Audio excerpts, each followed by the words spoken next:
قليل عيني اتسقمكي تسقمنا اترهوا في رهوانا بحبر كوينا ركخي بالسلام نمع بالغي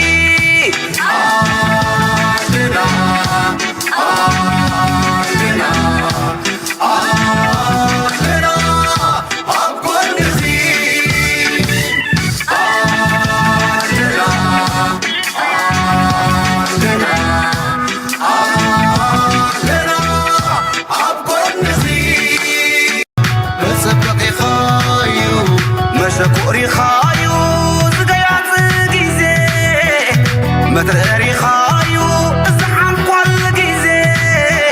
نزح في معبل كما ترازي بحوت حي فرصة إيترا بخبري تعامي إيترا عراقات ما تغلي إيترا عكاس نامسني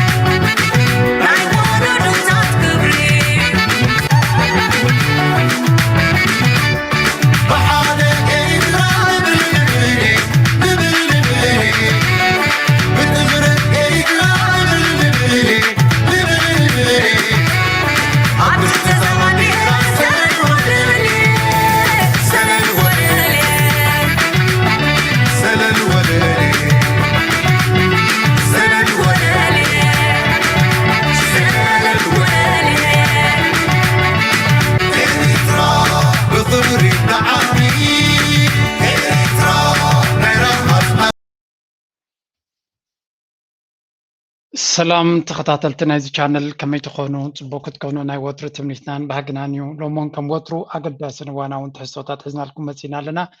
سامو داتانا زي مدب مسانا خطنحو بخبرنا قدمكم لايك ناقبركم نابز مدبنا جوين كد قبرو دما كم وترو نزخاخر نا لايك مقبار نتسرعنا زي حقاز سلوزخوني اي تحلفوا اي تاخي هيرمكم كي تسقرو لايتون فيديو تريو أبالاتنا زي channel لايك تزيجيركم حيان تالو ويز بحال زخونه نايلو مارستي كم وترو نخلو زشفني كون زيادة تقروجن أبزوبانا مخنياتو كم تري وزلهم مع كنا زينا نعلم نزي زوبانا نزي بحرنا كفاحة حرويم زو علزلو مخنيات دمالهم صبو زخونه مخنيات هاللوم سلازي لايك ناروغسكم نابتك قداماي بروغرام كنحلف بزي كنجمرينا let's go. Today, Israeli Prime Minister Benjamin Netanyahu is set to visit President Trump for diplomatic talks at the White House, and Iran is sure to be at the top of that agenda. And later, the Jew will attend the memorial service in D.C. for late Senator Lindsey Graham, who was a staunch supporter of Israel. Chief Foreign Correspondent Trey Hicks joins us live from Tel Aviv with the latest, Trey. Yeah, hey guys, good morning. An important meeting will take place later this morning at the White House between President Trump and Israeli Prime Minister Netanyahu. The pair are expected to discuss the war in Iran and the next steps forward in this conflict. We know the New York Post reports that Netanyahu will share intelligence with the president. Okay, كم زي تري وازلهم لومي أقداسي أخي خبر مخاني زنقر زلو طعم أقداسي أمون قزوم كلتا سبات نايزوم كلتا سبات ركب أبز حالفة عامة منفقن دونالد ترامب سلطان كابز ركب أب نفسه كسترا خبوا حماق نقريد ماتسي سخا نايسمعي زربا يكون ناي قمت هذا يكون أب نفسه كسترا خبوا نتنياهو ندونالد ترامب أبز قدد قد قادي زئتوا أبتا أجنداتاتنا يكوينات ناتو أب كله أب غازا بلو أب ليبانوس بلو أب سوريا بلو كمون قصيلو دما أب إيران كلتا قزي أب نفسه كفركبهم نابز قدد شجر كم زوت ويزنجر أبزوان زي أمونغو كلتيوم زي متأممان زي مسل منفس يرقلو جن أجاي دراما هون كم زخل تخلو له كم تمكرة كم زحالة فكر رتوينا إسرائيل قبل دونالد ترامب كان ديجن زبين بستجير أكساب حجي ويون أتي أيباكس بحال إسرائيل تلواز اللو لوبي جروب قبل دونالد ترامب البوليتيكا وهي وقت كان ديجن زبين بستجير وتفلتره سكا جمتو دحان لعلي كلتا 230 مليون دولار انفستيجيرو مالو لعلي كلتا 230 مليون دولار إسرائيل لوبي جروب قبل علي دونالد ترامب بوليتيكاوي من قدنا دونالد ترامب كلتا 230 مليون مالت نزخون يخون بوليتيكانيا كندو يتخفلن كساب حج سلازي كاب ፀጉሪ ርእሱ ክሳብ ፅፍሪ እግሩ ዝውንንዎ እዮም እዛ አንፃሮም ክኸይድ ኢልካ ክትግምት እኳ ዋላ ብዙሕ ቲዮሪታት የስምዑናን የርእዩናን እንተለዉ ኣብ ውሽጢ ኣቲኻ ክትመራመር ተጀሚርካ ወይ ነቲ ነገር ብዕምቆ ተሪእኻዮ ገንዘብ ስለ ዝሃብዎ ጥራይ ዘይኮነ እዚ ሰብ እዚ መልሓሱ እርኑብ ኣይኮነ ኣካይዱ እርኑብ ኣይኮነ ቁጠባዊ ኩነታቱ ንቢዝነስ ዲልስ ናቱ ብዙሕ ፀገማት ክህልዎ ከም ዝኽእል ፍሉጥ እዩ ፀገማት ማለት ድማ ንእስራኤል ሌቨሬጅ እዩ ስለዚ ብዙሕ ነገር በቲ ገንዘብ ብዙሕ ሒዞም ኣለዉ ብካልእ ድማ ትካላት ናቱ ሪል ስቴት እዩ እዛ ባንክታት ዝምርኮስ እዩ ከምኡ ድማ መዓት ሓጓፋት ኣለዎ እስራኤላውያን ድማ ምንታይ ይፍለጡ ሎውየርስ እዮም ሕጊ ናይ ሕጊ ኪላታት እዮም በብዝሒ ስለዚ መዓት ሓጓፍ ስለ ዘለዎ ኣብ ልዕሊኡ እቲ ኤፕስቲን ዝበሃል ወስኹሉ ኩሉ እዚ ደሚርካ ዶናልድ ትራምፕ ካብ ፍቓድ ናይ ነተንያሁ ክወፅእ ይኽእል ኢልካ ክትግምት ኣዝዩ ከቢድ እዩ ዋላ እኳ ከምኡ ይካየድ ኣሎ ከምኡ ይመስል ኣሎ ዝብሉ ቴዎሪታት የውፅኡና እንተለዉ ሓንቲ ካብተን ዝብሉና ዘለዉ እስከዚያ ንራእያ መንጎ ክልቲኦም ሲ ዘይምርድዳ ኣሎ ዶናልድ ትራምፕ ድማ ንቢቢ ባዕልካ ትፈልጥ ክብሎ ደልዩ ኣሎ ገለ ይብሉና ኣለዉ ግን Donald Trump has pushed back against Israeli Prime Minister Benjamin Netanyahu just hours before their crucial White House meeting. The disagreement between the two leaders centers on Washington's proposed sale of F-35 fighter jets to Turkey, who is also a key NATO ally. Speaking to reporters aboard Air Force One, Trump made one thing clear: no foreign. እጂ ሓንቲ ነገር ኣላ ብዝሓለፈ ኣብ ናይ ኔቶ ዋዕላ ብዙሕ ግዜ ተዛረብና ኣላ ዶናልድ ትራምፕ ምስ ናይ ቱርኪ መራሒ ኤርዶዋን ታይብ ኤርዶዋን ዘለዎ ርክብ ፅቡቅ ዝኾነ ምሕዝነት ከም ዘለዎን ኣብ ልዕሊ ቱርኪ ዘሎ ገዳታት ከልዕሎ ምዃኑን ከምኡ ድማ ነቲ ዓብይ ፕሮግራም ናይ ወታደራዊ ዓቕሚ ዝበሃል F-35 ክሸጠሎም መደብ ከም ዘለዎ ይንገር ነይሩ ነተንያሁ ናቱ መንግስትን ድማ ብሙልኣቶም እዚ ክኸውን ዘይክእል ይብል ኣሎ ነተንያሁ ድማ ኣብዚ ሕጂ ዝራኸብዋ ሓንቲ ካብተን ቀንዲ ዓበይቲ ኣጀንዳ ኣይተም ናቱ ነዛ ጉዳይ እዚኣ ከተጋጥም ከም ዘይትኽእል ክገብራ ከም ዝኾነ እዩ ዝነግር ዘሎ ምክንያቱ ቱርኪ ማለት ስትራቴጂካዊ መወዳድርቲ ናትና እዩ ኢሎም ስለ ዝኣምኑ ዓብይ ስትራቴጂክ ዴፕስ ዘለዎ ኢንዳስትሪ ዘለዎ ከምኡ ድማ እቲ ቁጠባ ድማ ልክዕ ከምዚ ኣርቲፊሻል ዘይኮነ ሪል ዝኾነ ቁጠባ ማኒፋክቸሪንግ ዘለዎ ናይ ኣፅዋር ዌፐነሪ ዝከፍሪ ዝኽእል ዓቕሚ ሰብ ዘለዎ ሳይንቲፊክ ቤዝ ዘለዎ ዩናይሚት ኩሉ ንሓደ ሓያል ፓወር ንክኸውን ዓቕሚ ዘለዎ ሓይሊ ባሕሪ ዘለዎ ሓይሊ ምድሪ ኣዝዩ ብዙሕ ሰራዊት ዘለዎን ፅቡቅ ውዳበ ዘለዎን ኣብ ቴክኖሎጂ እውን ሰናፍ ዘይኮነ ሃገር እዩ እዚ ኩሉ መለክዒታት ሓዊስካ ምስ ዶናልድ ትራምፕ ምስ እስራኤል ድማ ኣብ መቀናቐንቲ ኣብ ሓደ ስትራቴጂካዊ ቅድድም ስለ ዘለዉ እዚ ምስ ዶናልድ ትራምፕ ዝገብሮ ዘሎ ኤርዶዋን ርክብ ወይ ናይ ቱርኪ ምስ ኣሜሪካ ትገብሮ ዘለና ንእስራኤል ከም ሓደ ዓብይ ፅፊዒት ኮይኑ ዝስምዖ ዘሎ ስለዚ በቲ ናይ ቱርኪ ፕሮግራማት ምስ ኣሜሪካ ዘሎ ከፍሽልዎ በቲ ድማ ንስዑድያ ዝውሃብ ዘሎ ናይ ኒኩለር ፕሮግራም እውን ከጥፍኦ ኩሉ ዚታት ከጥፍእ ብግምጣሉ ድማ ንዶናልድ ትራምፕ ኣብ ውግእ ናይ ኢራን ድማ መሊሱ ክሸሞ እዩ ቢቢ ነተንያሁ መደብ ናቱ ኩለን እዚአን ነገራት እዚኣተን ይፍፀማ ዶ ይፍፀማን እስከ ካብ ዶናልድ ትራምፕ ንስማ Foreign leader will decide who America sells weapons to. Well, no, look, Turkey's been a great ally for me. You know, I think he's done a very good job. Did a good job with Syria. He's a friend of mine, and nobody tells me. Good job. Did a good job with Syria. He's a friend of mine, and nobody tells me what we should be selling. And now Turkey's been a tremendous ally for me. His Okay, so እዚኣ ዘረባ እዚኣ ንብዙሕ ነገር እያ ትሽረፍ ዘላ ቱርኪ ኣዝዩ ኣገዳሲ እዩ ንኣሜሪካ ኣብ ጉዳይ ናይ ሱርያ ይኹን ኣብ ጉዳይ ናይ ኔቶ ይኹን ኣብ ብዙሕ ጉዳያት ንኣሜሪካ ክሕግዞ ዝኽእል እዩ ኣሜሪካ ድማ ኣብዚ እዋን እዚ ናይ ኣፅዋር ዓብይ ሽግር ገጢምዋ ስለ ዘሎ መኻዚኖ ናይ ኣፅዋር ተወዲኡ ስለ ዘሎ ቱርኪ ድማ ትእንኮ ኣፅዋር ከፍሪ ዝኽእል ድሮናት ከፍሪ ዝኽእል መራኸብ ኩናት ከፍሪ ዝኽእል ስለ ዝኾነ ኣሜሪካ ንቱርኪ ክትሕዞ ትደልላ ስለዚ ንቱርኪ ኣብ ጎንና ንምግባር ድሌታቱ ከነማሊና ንዑ ክትገብሩ ትኽእሉ ኢኹም ኢሉ ከፍርሃኒ ወይ ጠጠው ከብለኒ ዝኽእል ሓይሊ ድማ የለን ንብላሉ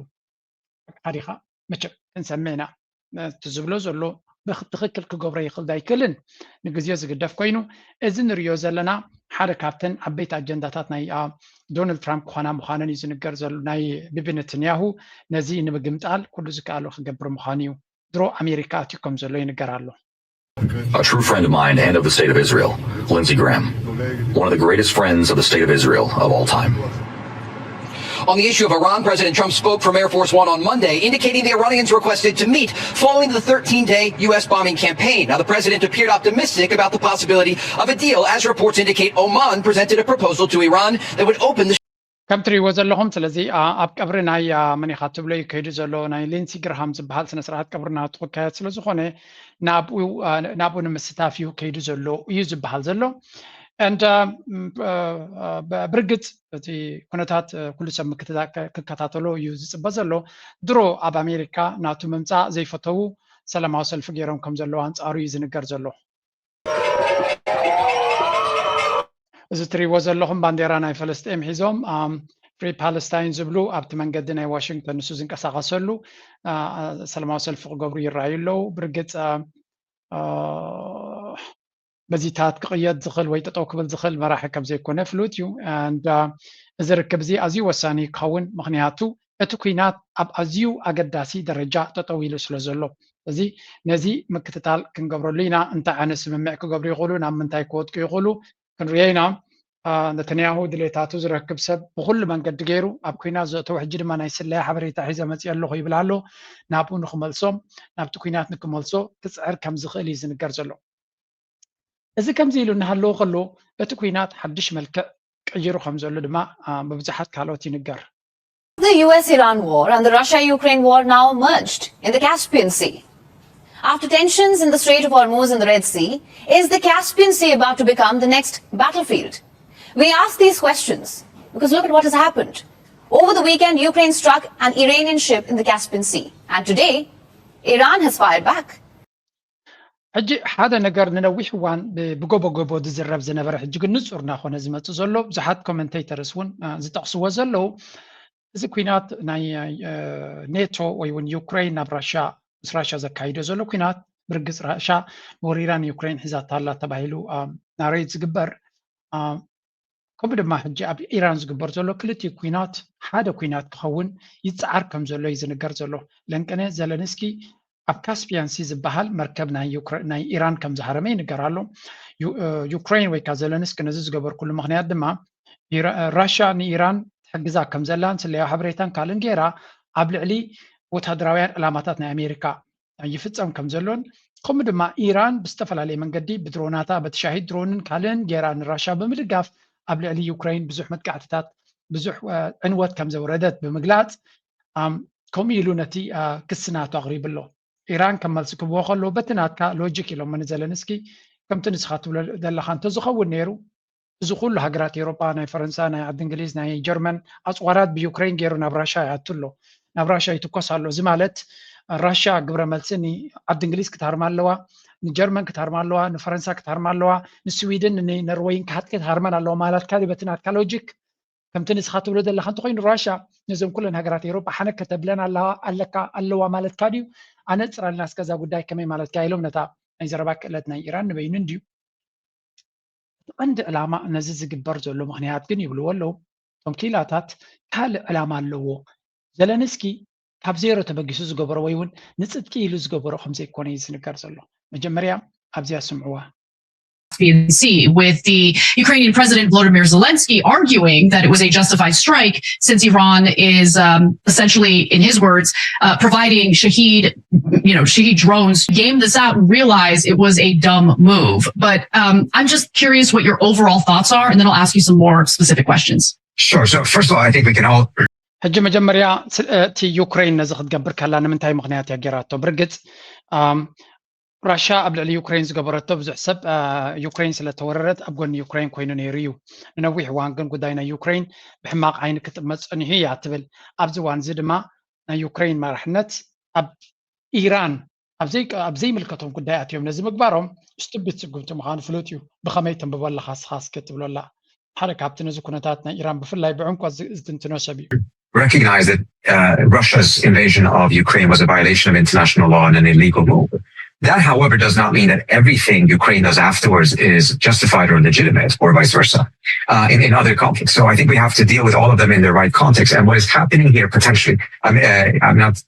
you may have seen my tweet, I said this appears to be more than just an effort to inflict a cost on the Iranians for supporting Russia through these draws. And I think it's also important to understand, if that becomes the new rule, that if one country is supporting another country by weapons, they can be attacked. And the United States is going to be attacked by a lot of different countries, mindful of the fact that we're providing so many weapons. Now, one can definitely say that the Iranians are in support of Russia and that is...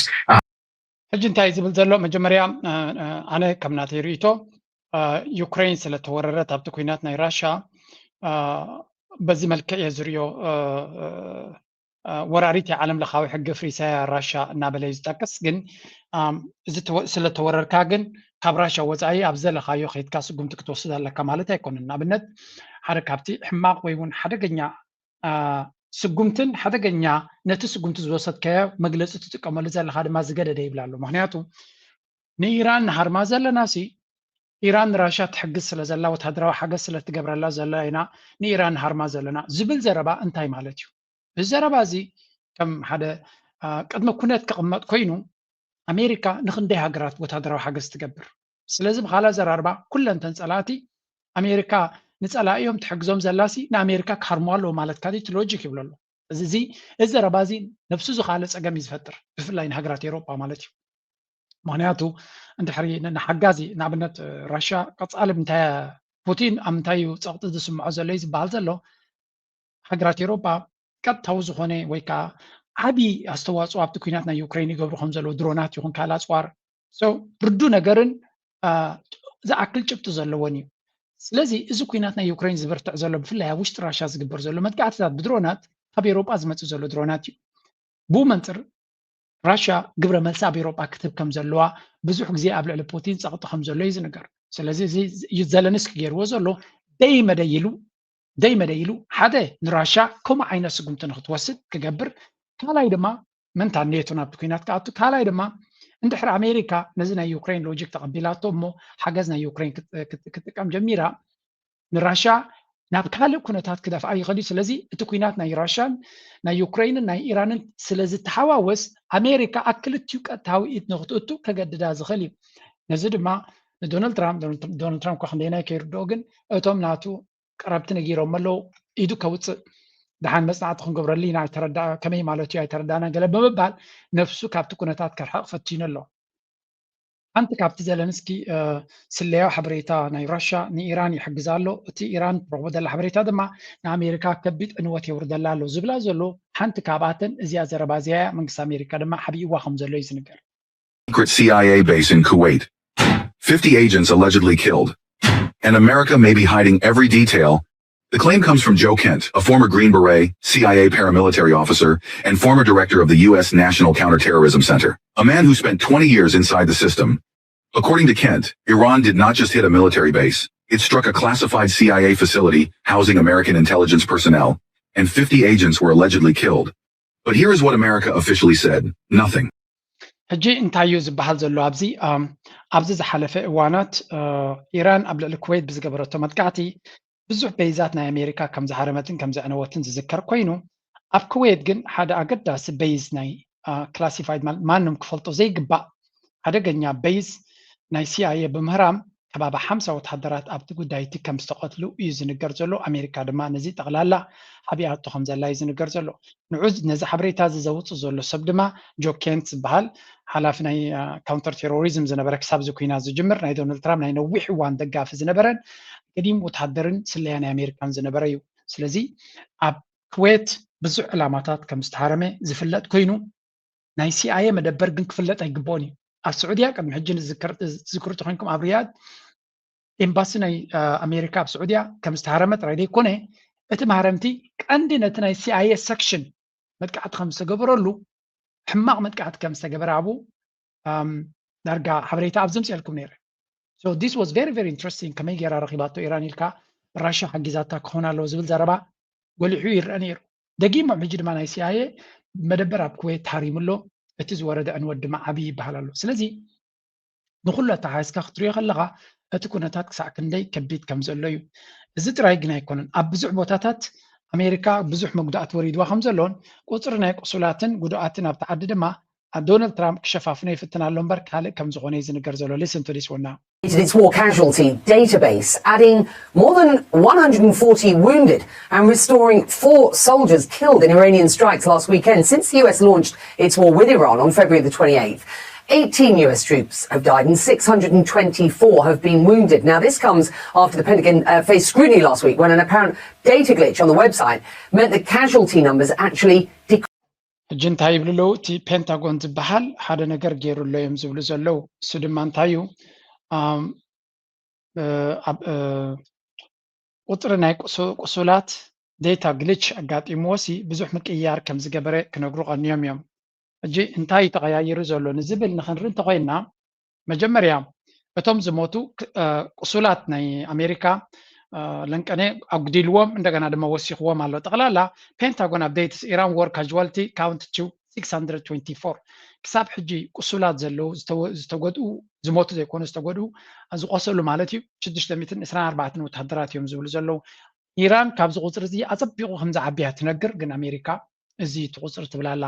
ኣብዚ ጉዳይ እዚ ግን ብዙሕ ቁፅርታት ዝተሓበ ብዙሕ ምስጢር ዝተሓዘ ነገራት ከም ዘሎ ይንገር እቲ ምስጢር መሓዝ ንምንታይ ዕላማ ምዃኑ ርዱ እዩ ምክንያቱ ሰዓሩ ኮይንካ ክትወፅእ ፀላኢኻ ድማ ክንምንታይ የድመዓልካ ከሎ ከይፍለጥ ህዝቢ ድማ ክደናገር ነቲ ኩናት ድማ ደገፍ ንክትረክበሉ ዝግበር ዘሎ እዩ እምበር በቲ ወሪድዎም ዘሎ ናይ ካምፕታት ዕንወት ብቐሊሉ በዚ ጥራይ ክውፃእ ዝኽእል ኩናት ከም ዘይኮነ ዳርጋ ዝበፅሐ ሰብ ዝርድኦ ዘሎ እዩ Daddy, when it comes to the U.S. vassal in this region, is Jordan. And there it is, right above me, right there. See that? That's the Muwafaq Salti Air Base, right? Which was created essentially for the defense, partially destroying the infrastructure and the perimeter, the logistics center. So, I mean, that's what we're told. We're told it was a partial destruction of the logistics center and most of the base. So, I mean, as you look at what they did in Jordan and what they've done in Bahrain, the Iranians, and what. ሕጂ እቲ ካርታ እንተሪኢኹሞ እዛ ካርታ ትሪእዎ ዘለዎም እቲ ናይ ኢራን ኮምፕሬሄንሲቭ ዝኾነ መጥቃዕትታት እዩ ዘርእየና ዘሎ ካብ ጆርዳን ጀሚርካ ብምሉእ እቲ ሃገራት ኸልጅ ናይ ኣሜሪካ ዲፈንስ ኣርኪቴክቸር ብፍላይ እቲ ናይ ኤር ዲፈንስ ናይቲ ራዳራት ይኹን ናይቲ ናይ ምክልኻል ዓቕሚ እዘን ኩለን ሃገራት ቀዳማይ ድፋዕ ዝተፈላለየ ድፋዕ ደረጃታት ናይ መን እየን ነይረን ንእስራኤል እየን ነይረን ኣብዚ ጆርዳን ዝግበር ዘሎ ብተደጋጋሚ መጥቃዕቲ ድማ ሓደ ካብቲ ብተደጋጋሚ ዝግለጽ ዘሎ እዩ ከመይ ጌርካ ነቲ ናይ እስራኤል ዓቕሚ ወይ እውን እስራኤል ከተጠቅዕቲ ኮይንካ ኣብ ገለ ፖይንት ነዚ ቦታታት እዚ ክትንክፎ ክትክእል ኣለካ ወይ ክትቀርቦ ክትክእል ኣለካ ብኡ ሓሊፍካ ኢኻ ድሕሪኡ ነቲ ካልእ ነገር ክትገብሮ ትኽእል ክትበፅሖ ትኽእል ንዝብል እዩ ስለዚ ኩሉ እዚ ንሪኦ ዘለና ምስኡ ኣተሓሒዝካ እውን ለንቀነ ካልእ ንዑ ዝመሳሰል ኣገዳሲ መጥቃዕቲ ተኻይዱ ከም ዝነበረ ገልጽ ሓበሬታ እውን ነይሩ ክበኩም የንሱ ምክንያቱ ኩሉ እቲ መጥቃዕትታት ናይ ኢራን ከምዚ ናይ ዕሽነት ወይ እውን ሃንደበት ዝፍፀም ዘሎ ዘይኮነ ብፕላን ፅባሕ ንጎ ንእስራኤል ክትሃርም ድሕሪ ኮይንካ መጀመርያ ናይ ቦታታት ከተዳኽም ክትክእል ኣለካ እስራኤል ዓብ መጥቃዕቲ ኣብ ልዕሊኦም ክትገብር ምዃና ገምጋም ኣሎ ስለዚ ኣቐዲምካ ክትገብሮ ዘለካ ምክልኻል እዮም ዝገብሩ ዘለዉ ንኣብነት ኣብዚ ሎሚ ጥራይሲ ኢራን እንታይ ጌራ ይብሉ ኣለዉ ዝስምዑ Multiple explosions have rocked northern Iraq amid a major escalation in the standoff between Iran and the United States. Earlier today, a series of blasts were reported across the cities across northern Iraq. The attacks were reported in Khalafan and Soran, two areas northeast of Erbil. Police sources said at least 4 drones were involved in the operation. The strikes triggered large fires around the target. ሕጂ እውን ከም ትሪእዎ ዘለኹም እዚ ድማ ኤርብል ዝበሃል ሓደ ዓብዪ ወታደራዊ ማዓስከር ናይ ኣሜሪካ ከምኡ ድማ ኣገዳሲ ስትራቴጂካዊ ቦታ ኣብ ኢራቅ እዩ እዚ እውን ኣካል ናይቲ ኢራን ሲስተማቲክሊ ነቲ ናይ ኣሜሪካ ወታደራዊ ዓቕሚ ኣብቲ ዞባቲ ንምድኻም ትጥቀመሉ ዘላ እያ ኣብቲ ከባቢ ኤምባሲ ናይቲ ሃገር እዩ መቸም ኣብ ዓለም እቲ ዝዓበየ ኤምባሲ ናይ ኣሜሪካ ኣብ ኤሮጳ ወይ ኣብ ገለ ይኮኑን ዘሎ ኣበዳ ኣብ ኢራቅ እዩ ዘሎ እዩ ዝበሃል ከምኡውን ኣብ ሊባኖስ ኣብዚኦም ቦታታት እዚኣተን ኣዝዩ ዓቢ ዝኾነ ወታደራዊ ቤዝ ኤምባስን ወታደራዊ ቤዝን እዩ ዘለዎም ስለዚ ነዚ ኤርብል ዝበሃል ብተደጋጋሚ መጥቃዕቲ ኣብ ልዕሊኡ የካይዱ ከም ዘለዉ እዩ ዝንገር እዚ ኸ እንታይ ዘርእየካ ኣጋይን ንኣሜሪካ ሲስተማቲካሊ እናዳኸምካያ ክትከይድ ኣለካ ዝብል ፕላናቶም ኢና ንርኢ ዘለና ኢራቅ ረይዎ ሕጂ እውን ኣብዚ እቲ ካርታ ከተተሓሓዞ እንተጀሚርካ ኢራን ኢልካ ኢራቅ ድሕሪ ጆርዳን እስራኤል ወይ እውን ኢራቅ ኢልካ ሱርያ ጌርካ እስራኤል እዚኣቶም እዮም ቶም እቲ ንእስራኤል ከጥቅዕ ድሕሪ ኮይንካ ቤን ጌርካ ከተጥቅዖ ዘለካ ኩላቶም ወላቶም ናይ ኩዌት ኢልካ ባሕሬን ኢልካ ቀጠር ኢልካ ስዑድያ ኢልካ ኩላቶም እዚኣቶም ነቲ ናይ እስራኤል ናይ ኢራን መጥቃዕትታት ንምክልኻል ዓብዪ ድፋዕ ኮይኖም ዝሕግዙ ዝነበሩ እዮም ብፍላይ ኢራቅን ጆርዳንን ኣዝዮም ኣገደስቲ እዮም ስለዚ ኢራን ብተደጋጋሚ ነዞም ናይ ኢራቅ ቦታታት ከምኡ ድማ ናይ ጆርዳን ቦታታት ተሃርሞ ዘላ ናብ እስራኤል ክትገብሮ ትደሊ ዘላ መደብ ካብ ብሕጂ ባይታና ንፀፈት እያ ትኸይድ ኣላ ንእስራኤል ግን ትንክፍ ተብል የላን ምክንያቱ ንእስራኤል ተተንኪፋ እቲ ኩናት ናብ ካልእ መኣዝን ክኸይድ ከም ዝኽእል ገምጋም ስለ ዘለዎም ደይዶም ወነ ንእስራኤል ሲ ክቅስቅስዋ ይደልዩን እዮም ቅድሚ ግዜኣ ስለዚ ኮለ ጌና ነቲ ኩነታት እስራኤል ኣብ ገለ ፖይንት ንኩናት ኢሉ ክመፅኦም ምዃኑ ተረዲዎም ስለ ዘሎ ነዚ ኩነታት እዚ ንኸነተግብር ተኮይንና መጀመርያ ንእስራኤል ከይተንከፍካ ባይታ ናይቲ ኩነታት ጥራይ እናጣጣሕካ ምኻድ ኣገዳሲ እዩ እዚ ድማ ክኢላታት ይነግርዎ ኣለዎ እዮም ኦልሬዲ እዚ ነገር እዚ ንክገብርዎ ተዳልዮም ከም ዘለውን ንኣሜሪካ ናይ ምክልኻል ዓቕምናታ ሲስተማቲካሊ እናዳኸመቶ ትኸይድ ከም ዘላ ኢራን ድማ እሞ ረቂቕ እናኾነት ትመፅእ ከም ዘላ እዩ ዝንገር ኣብዚ ስምዕዎም ድሓን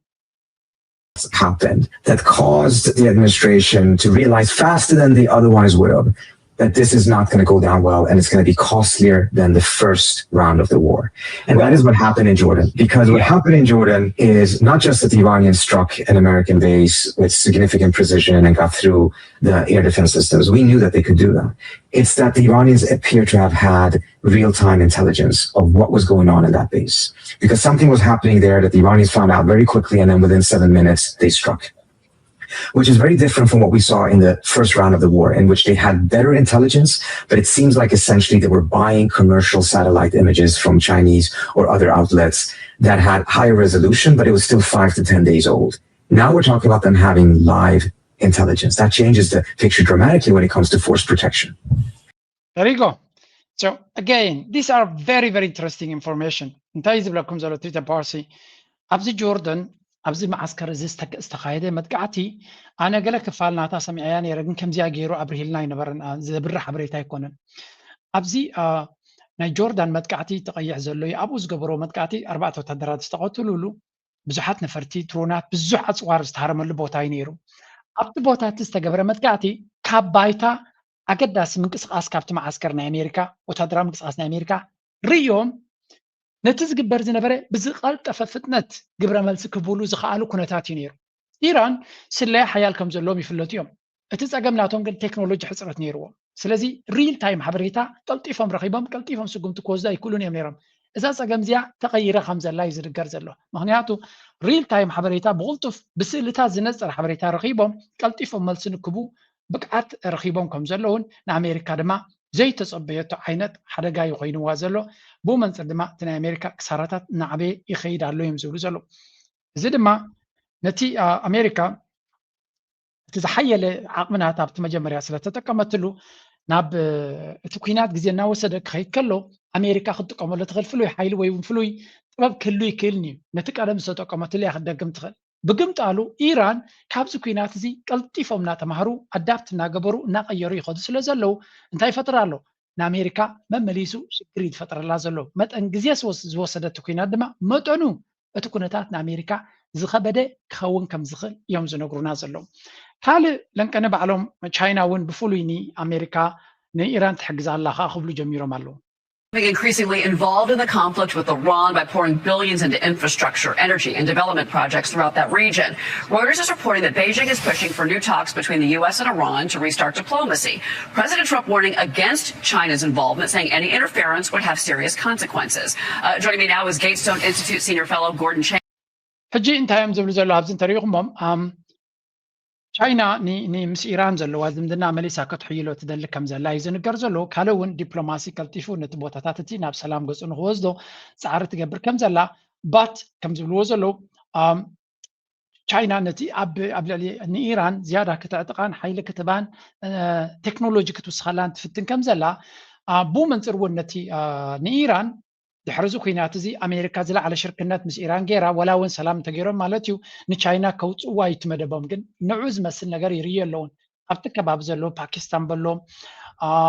ኢራን በሎ ወላቶም ካልኦት ሃገራት ክልጅ እውን ዝያዳ ንቻይና ክኣምኑ እምበር ንኣሜሪካ ክኣምኑ ኣይክእሉን እዮም ወላ ባዕላቶም እቶም ናይ ፀረ ቻይና ዝኾኑ በዓል ዝስምዕዎም ቻይና ብዙሕ ቦታታት ትቀድመና ኣላ ዶናልድ ትራምፕ ገለ ክገብር ኣለዎ እዩ Gordon Chang. Gordon, it's great to have you here on set. A lot to go through this morning. How do you see this playing out, especially these comments from President Trump that he does not want China involved in the conflict with Iran? Yeah, President Trump is trying to entice the Chinese and the Russians not to get involved. And this was after Secretary of War's Hegseth saying that China was enabling Iran. And Hegseth was right about that. Trump tried to soft play that. I don't know how the Chinese are going to react, but certainly they want us to see us humiliated there. They want to protect Iran, their proxy. So they want that oil out of the region as well. So they're going to be really very difficult right now. And I think Trump's going to have his hands full, especially when Xi Jinping comes to Washington on the 24th of September. Right. And again, China already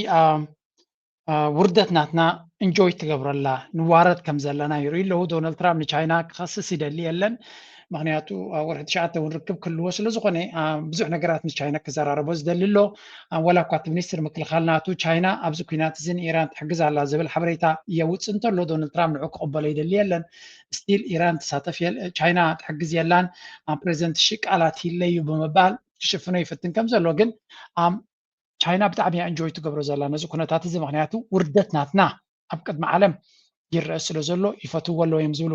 ፎክስ ሚድያ እዚ ናይ ቻይና ፅልእ ስለ ዘሎም ፎቢያ ስለ ዘሎም ስምዑ ወላ ብኢኣያ ቤላ ገራት ትቅጥቅጠና ዘላ እዮም ዝብሉ if that meeting happens, but also Ryan, I mean, this is a market story because the Iranian supreme leader and others have said that they've sold billions of dollars in oil even during this conflict, and most of it to China. Absolutely, but I mean the question becomes right now you have oil. It was all up to $90 a barrel. We know that China is oil dependent. So where's the incentive here for China to say, hey, we want to get out of this conflict too? I know they're an ally of Iran, but clearly their strategic reserves, they're starting to use up their strategic reserves as well. So ብዛዕባ ነዳዲ እንዲዮም ትዛረቡ ዘለዉ ቻይና ንኢራን ተወሪርና ንቬኔዙዌላ እንድሕር ሒዝና ቻይና ሲ ናይ ነዳዲ ፀገም ከጋጥማ እዩ እሞ ቡ ጌራ ክትወድቕ እያ ዝብል ካልኩሌሽን ነይርዎም ቻይና ግን እዚ ኩናት ናይ ኢራን ካብ ዝጅመር ነቲ ዝገዝእዎ ዝነበሩ ነዳዲ ብ4 ሚልዮን በርሚል ኣጉዲሎም እንታይ ንማለት እዩ ቻይና ብዘይ ነዳዲ ክኸይድ ዝኽእል ሃገር እዩ ንነዊሕ እዋን ክንቀሳቅሶ ዝኽእል ሪዘርቭ ዘለዎ እዩ ልዕሊ ኩሉ ድማ እዚ ኩናት እዚ ንቻይና ከም ፀጋ ኮይኑ ይመፅዎ ምክንያቱ ኩሉ እዚ ናይ ነዳዲ ሽግር እንታይ ፈጢሩ ኣሎ ንቻይናውያን ቴክኖሎጂ ናቶም ዝያዳ ከም ዝሽየጥ ኤሌክትሪክ ካርስ ናቶም ሶላር ፓነልስ ናቶም ዊንድ ተርባይንስ ናቶም ኩሉ እቲ ቴክኖሎጂ ዲጋታት ሃይድሮኤሌክትሪክ ፓወር መመንጨዊ ኩሉ እቲ ንሳቶም ኣልተርናቲቭ ኤነርጂ ኢሎም ዶሚኔት ዝገብርዎ ዝነበሩ ዕዳጋታት ንላዕሊ ገጾም ክትኮሱ ክኢሎም ኣሜሪካ ቻይና ድማ ሬከርድ ሌቨል መሸጣታት ተካይድ ኣላ እዚ ማለት እንታይ ማለት እዩ እቲ ኩናት ብፍጹም ምሳቶም ዝተሓሓዝ ኣይኮነን ግን ካብቲ ኩናት ቅድሚ ኩናት ረቢሖም ነይሮም ኩናት ምስ ጀመረ ድማ ዝረብሑ ሃገር ቻይና ጥራዮም ዘለዉ look at this እዚ ተዛዕበየ ኣድቨርታይዝመንት ናይ መኪና ካር ሾው ናቶም ኮይኑሎም ኣሎ Hangzhou to witness a historic moment for China's automotive industry. Today, GAC is producing its 30 millionth vehicle. 30 million, just think about that for a moment. That is more vehicles than the entire population of Australia. And if you parked all 30 million of them bumper to bumper, that line would stretch around the earth more than 3 times. ሬከርድ ሌቨል ናይ መኻይን ይሸጡ ከም ዘለዉ ቻይና ከም ትሪእዎ ዘለኹም እቲ ኤሌክትሪክ ካርስ ናቶም ኖርማል ኤሌክትሪክ ካርስ ጥራይ ኣይኮነን ዋላ ነቲ ኖርማል ኮንቬንሽናል መኪና ዝበሃል ዶሚኔት ክገብሮ ዝኽእል ቴክኖሎጂ ዘለዎ ስለዚ ነዚ መኪና ናይ ቻይና ዝረኣየ ኣብ ናይ ኣሜሪካ ይኹን ናይ ኤውሮጳ ክመለስ ኣይክእልኒ ብክልተ ነገራት ሓደ ብዋጋ ኤውሮጳ ምስ ክወዳደር ኣይክእልኒ ካልኣይ ብምዕባለ ናይቲ መኪናታት እቲ ቴክኖሎጂ ኣብ ውሽጡ ዘሎ ብፍላይ እዚ ናይ ስማርት ቴክኖሎጂ ዝብልዎን ምስ ቴሌፎንካ ኢንቴግሬት ዝኾነ ቨሪ ፋንክሽናል ኤንድ ፕራክቲካል ዝኾነ ቴክኖሎጂ ምስቲ እታ መኪና ሲ ናብ ስማርት ተቐይሮማ እያ ስለዚ ነዚ ናይ ቻይና መኪና ዝጠዓመ ይብሉ ኣብ ናይ ኤውሮጳን ናይ ኣሜሪካን ክምለስ ኣይክእልኒ ስለዚ እንታይ እዩ ሓንሳብ ኣብዚአን መኻይን ድሕሪ ከይዱ እቲ ሰብ ንሓዋሩ ክምለስ ኣይኮነን እዚ ማለት ድማ ቅልጡፍ ዝኾነ ወይ እውን ቀስ ዝበለ ሞት ነቲ ካር ኢንዱስትሪ ናይ ኣሜሪካን ናይ ኤውሮጳን ከጋጥም ከም ዝኽእል እዩ ዝንገር ዘሎ ልዕሊ ኩሉ ዝበዝሕ ህዝቢ ዓለም ኣብ ድኻታት ሃገራት እዩ ዘሎ ኣብ ዝምዕብላ ዘለዉ ሃገራት ድማ መኻይን ናይ ኤውሮጳ ክገዝኡ ኣቕሚ የብሎምን ስለዚ እዚ መኻይን እዚ ሕሱር ኣለዎ ኣዝዩ ክቡር ድማ ኣለዎ በዘን ናይ ኤሌክትሪክ ካርስ ንመጀመርያ መኪኖም ዘስተማቕሩ ሰባት ካብኡ ክቕፅሉ ከለዉ ኩሉ እቲ ዝፈልጥዎ ከምዚ ዓይነት ቴክኖሎጂ ይከውን መኪና ትዝውርቲ ኮንካ ሓንቲ መኪና ናይ ሓደ ብራንድ እንተዘዊርካ ካልኣይ ግዜ እውን ከመ ዓይነት ክትገዝእ ኢኻ ትደሊ ብዙሕ ግዜ ብፍላይ ትፈትዎ ብራንድ እንድሕር ኮንካ ትዝውሮ ዘለካ ስለዚ ሙዚቅ ቴክኖሎጂ እንድሕር ተዋሂዶም ቡ ገይሮም እዮም ክለምዱ ቡ ጌርካ ሓንሳብ ምስ ተወሰነ ግዜ ምስከትካ ኣዳፕት እዩ ዝገብር ደቂ ሰባት ስለዚ ካብዚ ናይ ቻይና ወፃኢ ካልእ ክጥምቱ ኣይክኽእሉን እዮም ቻይና ድማ ነቲ ጌም ኣፀቢቓ ሓይላቶ ዘላ ይብሉ ንኣብነት ንኣፍሪቃ ዝኸዳ መኻይን ናይ ቻይና ንኣፍሪቃ ኢለን ዲዛይን ዝኾነ ነቲ ሕብረተሰብ ነቲ ፅርግያታት ነቲ ኩነታት ኣንቢቦም ኣፅኒዖም ንዑ ዝምችእ መኪና እዮም ዝሰርሑ ብፍላይ ናይ ስዑድያ ኣምፅአልኩም ነይረ ኣብ ስዑድያ ይኹን ኣብ ኢማራት ነዘን ሃገራት ዓረብ ኤግዛክትሊ ነቲ ኩነታት ነቲ ሙቐት ናይ ተዓዲ ነቲ ሓመድ ናይ ተዓዲ ነቲ ፅርግያ ናይ ተዓዲ ነቲ ኩነታት ናይ ካትራመ ምስ ረስኒ ዝኾነ ምስቲ ኩነታት ዝኾነ ንኩሉ ኣብ ግምት ዘእተወ እታ መኪና ድማ ኣብቲ ኩነታት እቲ ብዝበለፀ ክሰርሕ ትኽእል ገይሮም እዮም ዝሰርሕዎን ዘለዉ እዚ ከዓ ምስ ግዜ እቲ ሰብ ነዚ ምስ ለመደ ነተን ናይ ኤሮጳ ዲዛይን ሒዘን ብናይ ኤሮጳ ቴክኖሎጂ ዝመፃ ዝነበራ ብዙሕ ክገዝአን ኣይክኽእልን እዮም ዝብሉ ዘለዉ and all this is turning the world into ዓብይ ውድድር ናይ መኻይን ኢና ንርኢ ዘለና መቸም እቲ ቴክኖሎጂ እናፈለጥክሞ ምኻድ እውን ሓደ ካብቲ ናይዚ ዋና ኣገዳሲ ነጥቢ ስለ ዝኾነ ነዚ እውን ከነፍርጠኩም ንግረ መንገድና ንደሊ ብሓፈሻ ኣብ ኩሉ ደረጃ ንቐዳም ኣለና እንታይ እንተገበርና ሕሸልና እዮም ዝብሉ ዘለዉ ጎድላ ኮይዳት በቲ ራሽያ ትደፍአና ኣላ በዚ ኤሮጳ ይዝሕለና ኣሎ በዚ ቻይና ትቐድመና ኣላ በዚ ኢራን ትሕምቐና ኣላ ብኩሉ ኩሉሲ ኣይጠዓሞምን ኣሎ deal with China. Is that a threat, you think, right now? Most of Iran's Navy, etc. That we don't have the munitions right now to deal with China. Is that a threat, you think, right now because of what they're doing militarily? It certainly is a consideration, and the American people should be upset that the series of presidents have allowed this situation to occur. But clearly, yes, that is, I'm sure, weighing very heavily because we hear the chairman of the Joint Chiefs of Staff, General Kane, talk about this at least privately. And Hegseth says, no, don't worry about it. But I don't think very many people believe the Secretary of War on this one. Interesting that you say that, Gordon. Let's talk about እንታይ ዝብል ዘሎ ብሓፈሻ ኣፅዋርናትና ኣብ ታሕተዋይ ደረጃ በፂሑ ከም ዘሎ እዩ ዝንገር ዘሎ ስለዚ ኣብ ከምዚ ደረጃ እናሃለና ከለና ንኢራን ከማን ክንቋፀርን ከነድክመን ኣብ ዘይንኽእለሉ ዘለና ምስ ቻይና ፈንጣሕጣሕ ንብል ምህላውናሲ ቁሩብ ክንስከፍ ደምተገባና ወይ እውን ምስ ቻይና ዘለና ኩነታት ስጋት ክስማዓና ዶ ይግቦ ይብሉ እወ ይብላል ዕፅር ዝበለ ኣሜሪካ ምስ ቻይና ክወዳደር ዝኽእል ዓቕሚ የብላን ኣብ ዝዋን እዚ እንተወሓደ ኣብ መኻዚኖ ዘሎ ኣፅዋርና ኣዝዩ ወዲዱ ስለ ዘሎ በዚ ኩነታት እዚ ክንቅፅል ኣይንኽእል ኢና ቻይና ከም ገሌላ እንተተበጊሳ ንገብሮ ነገር እውን የብልናን እዮም ዝብሉ ዘሎ how embarrassing is that ካብዚ ንላዕሊ ውርደት ከጋጥሞም ኣይክእልኒ ኣሜሪካ እዩ ዝበሃል it's really that certainly ኣሜሪካ ተዋሪዳ ከም ዘላ እዮም ዝነግሩ ዘለዉ so እዚ ጉዳይ እዚ ንኣሜሪካ ብቴክኖሎጂ ይኹን ብኣፅዋር ኣብ ዝተፈላለየ ኩናት ብምእታው ዝገጥሞም ዘሎ ሽግር ዝገጥሞም ዘሎ ስዕረት ወላ ወነተ ምን ኣሜሪካ ኣሚኖም ዝኣተው ንኣብነት ኣንጥቦ እንታይ ይብለኩም ፅኔ እዚ ኩናት ናይ ክልቲአን ሃገራት ናይ ኣብ ናይ ኩናት ናይ ዩክሬንን ናይ ኢራንን ብሓደ ከተላገቦ ምፍታን ንኣብነት ተሪኢኻዮ እዚ ክልቲኡ ኩናት ዩክሬን ሓደ ካብቲ ቀንዲ ፀገም ናብቲ ኩናት ንኸይትዕወት ዓንቂፁ ሒዝዋ ዘሎ እንታይ እዩ ዝበሃል ኣፅዋር ምሳን እዩ ኤር ዲፈንስ ሲስተም ተዝህልወና ከተማታትናን ሰራዊትናን ክንከላኸለሉ ተንኽእል ነርና ዕድል ነርና ንራሽያ ዝያዳ ክነድመዓላ እዮም ዝብሉ ዘለዉ ብግምጣሉ ኣብ ዋላ እውን ኣሜሪካ ኣብዚ ኩናት ናይ ኢራን ዛሕተልተል ዘብላ ዘሎ እውን እቲ ዝኣክል ኣፅዋራት ዘይምህላው ወይ እውን ሎጂስቲክስ ፀገም ምህላው እዮም ዝብሉ ዘለዉ ካብኡ ቀፂሎም እንታይ ይብሉ ኣለዉ እዚ ኢራን ነቲ ኩነታት እቲ ንሳ እውን ኢራን ብግድያ ክጥቀመሉ ትፍትን ኣላ ራሽያ ብነፍሱ እንታይ ክብል ተሰሚዑ ነቲ ሰራዊት ናቱ ሓንቲ ቪድዮ ላብ ካልእ ከምፃልኩም ነቶም መራሕቲ ናይ ሰራዊት ናቱ ካብ ኢራን ብዙሕ ክትመሃሩ ትኽእሉ ኢኹም ኢልዎም ኢራን ዝኽተልዎ ዘሎ አንኮንቬንሽናል ወይ ከዓ አሲሜትሪክ ዎርፌር ንራሽያ ቅድሚ ዘድልያ ንሱ ኢሉ ንፀላኢኻ ሚሳይል በሚሳይል ድሮን ብድሮን ኣይኮንካ ክትወዳድሩ ዘለካ ብግምጣሉ ንሱ ክገብሮ ዘይክእል ብብዝሒ ንስኻ ተፍርዮ ትኽእል ነገር ብምግባር ጥራይ ኢኻ ትወዳደሩ ትኽእል ይብላ ኣሎ ስለዚ ኣገይን እቲ ዓይነት ኩናት እቲ ቴክኖሎጂ ናይ ኩናት እናቐየርካዮ እንተኸይድካ እዩ ዘዋፅኣካ እምበር ኪኑ ብኩሉ በቲ ሓደ ብሓደ ነቲ ንሱ ዝገብሮ ዘሎ እናገበርካ ብከምኡ ጥራይ ክትወዳደሩ ኣይትኽእልን ኢኻ ንፀላኢኻ ስለዚ ናይ መን ኢኻ ትብሎ ናይ ኢራን ታክቲክ ናይ ኩናት ሰብ ብግልፂ ክመሃረሉ ዘለዎን ክጥቀመሉ ዘለዎ ምዃኑን እዩ ዝንገር ዘሎ ካስፒያንሲ ምስቲ ናይ ራሽያ ኩናት ኣብ ክላገበሉ ኣብ ዝፍትነሉ ዘሎ ግዜ ኢና ዘለና ቢቢ ነተንያሁ ድማ ንዶናልድ ትራምፕ ረኺቡ ኣብዚ ተወሳኺ ኩናት ከሽክሎም ምዃኑ እዩ ዝንገር ዘሎ ሓደ ካብቲ ዝብሎ ዘሎ ድማ ስለያዊ ሓበሬታ ሒዙሉ ከይዱ ኣሎ ንዑ ክበ ይብሉ ኣለዉ ብዛዕባ እንታይ እንተኢልኩም Todd, I don't know that I would say it's activity there at the mountain. Do you expect Benjamin Netanyahu, which one would expect would show potential activity there at the mountain? Do you expect a strike on Pickaxe Mountain to be imminent? Todd, I don't know that I would say it's imminent, but I think Iran has a degree of agency in how this goes. You know, President Trump was right at his rally in Michigan last night to say that we have compelled them through force back to the negotiating table. And there's an opportunity, I think, if Iran wants to take it, for them to pursue a path to peace. But this time they have to actually open the Strait of Hormuz, and they have to actually display.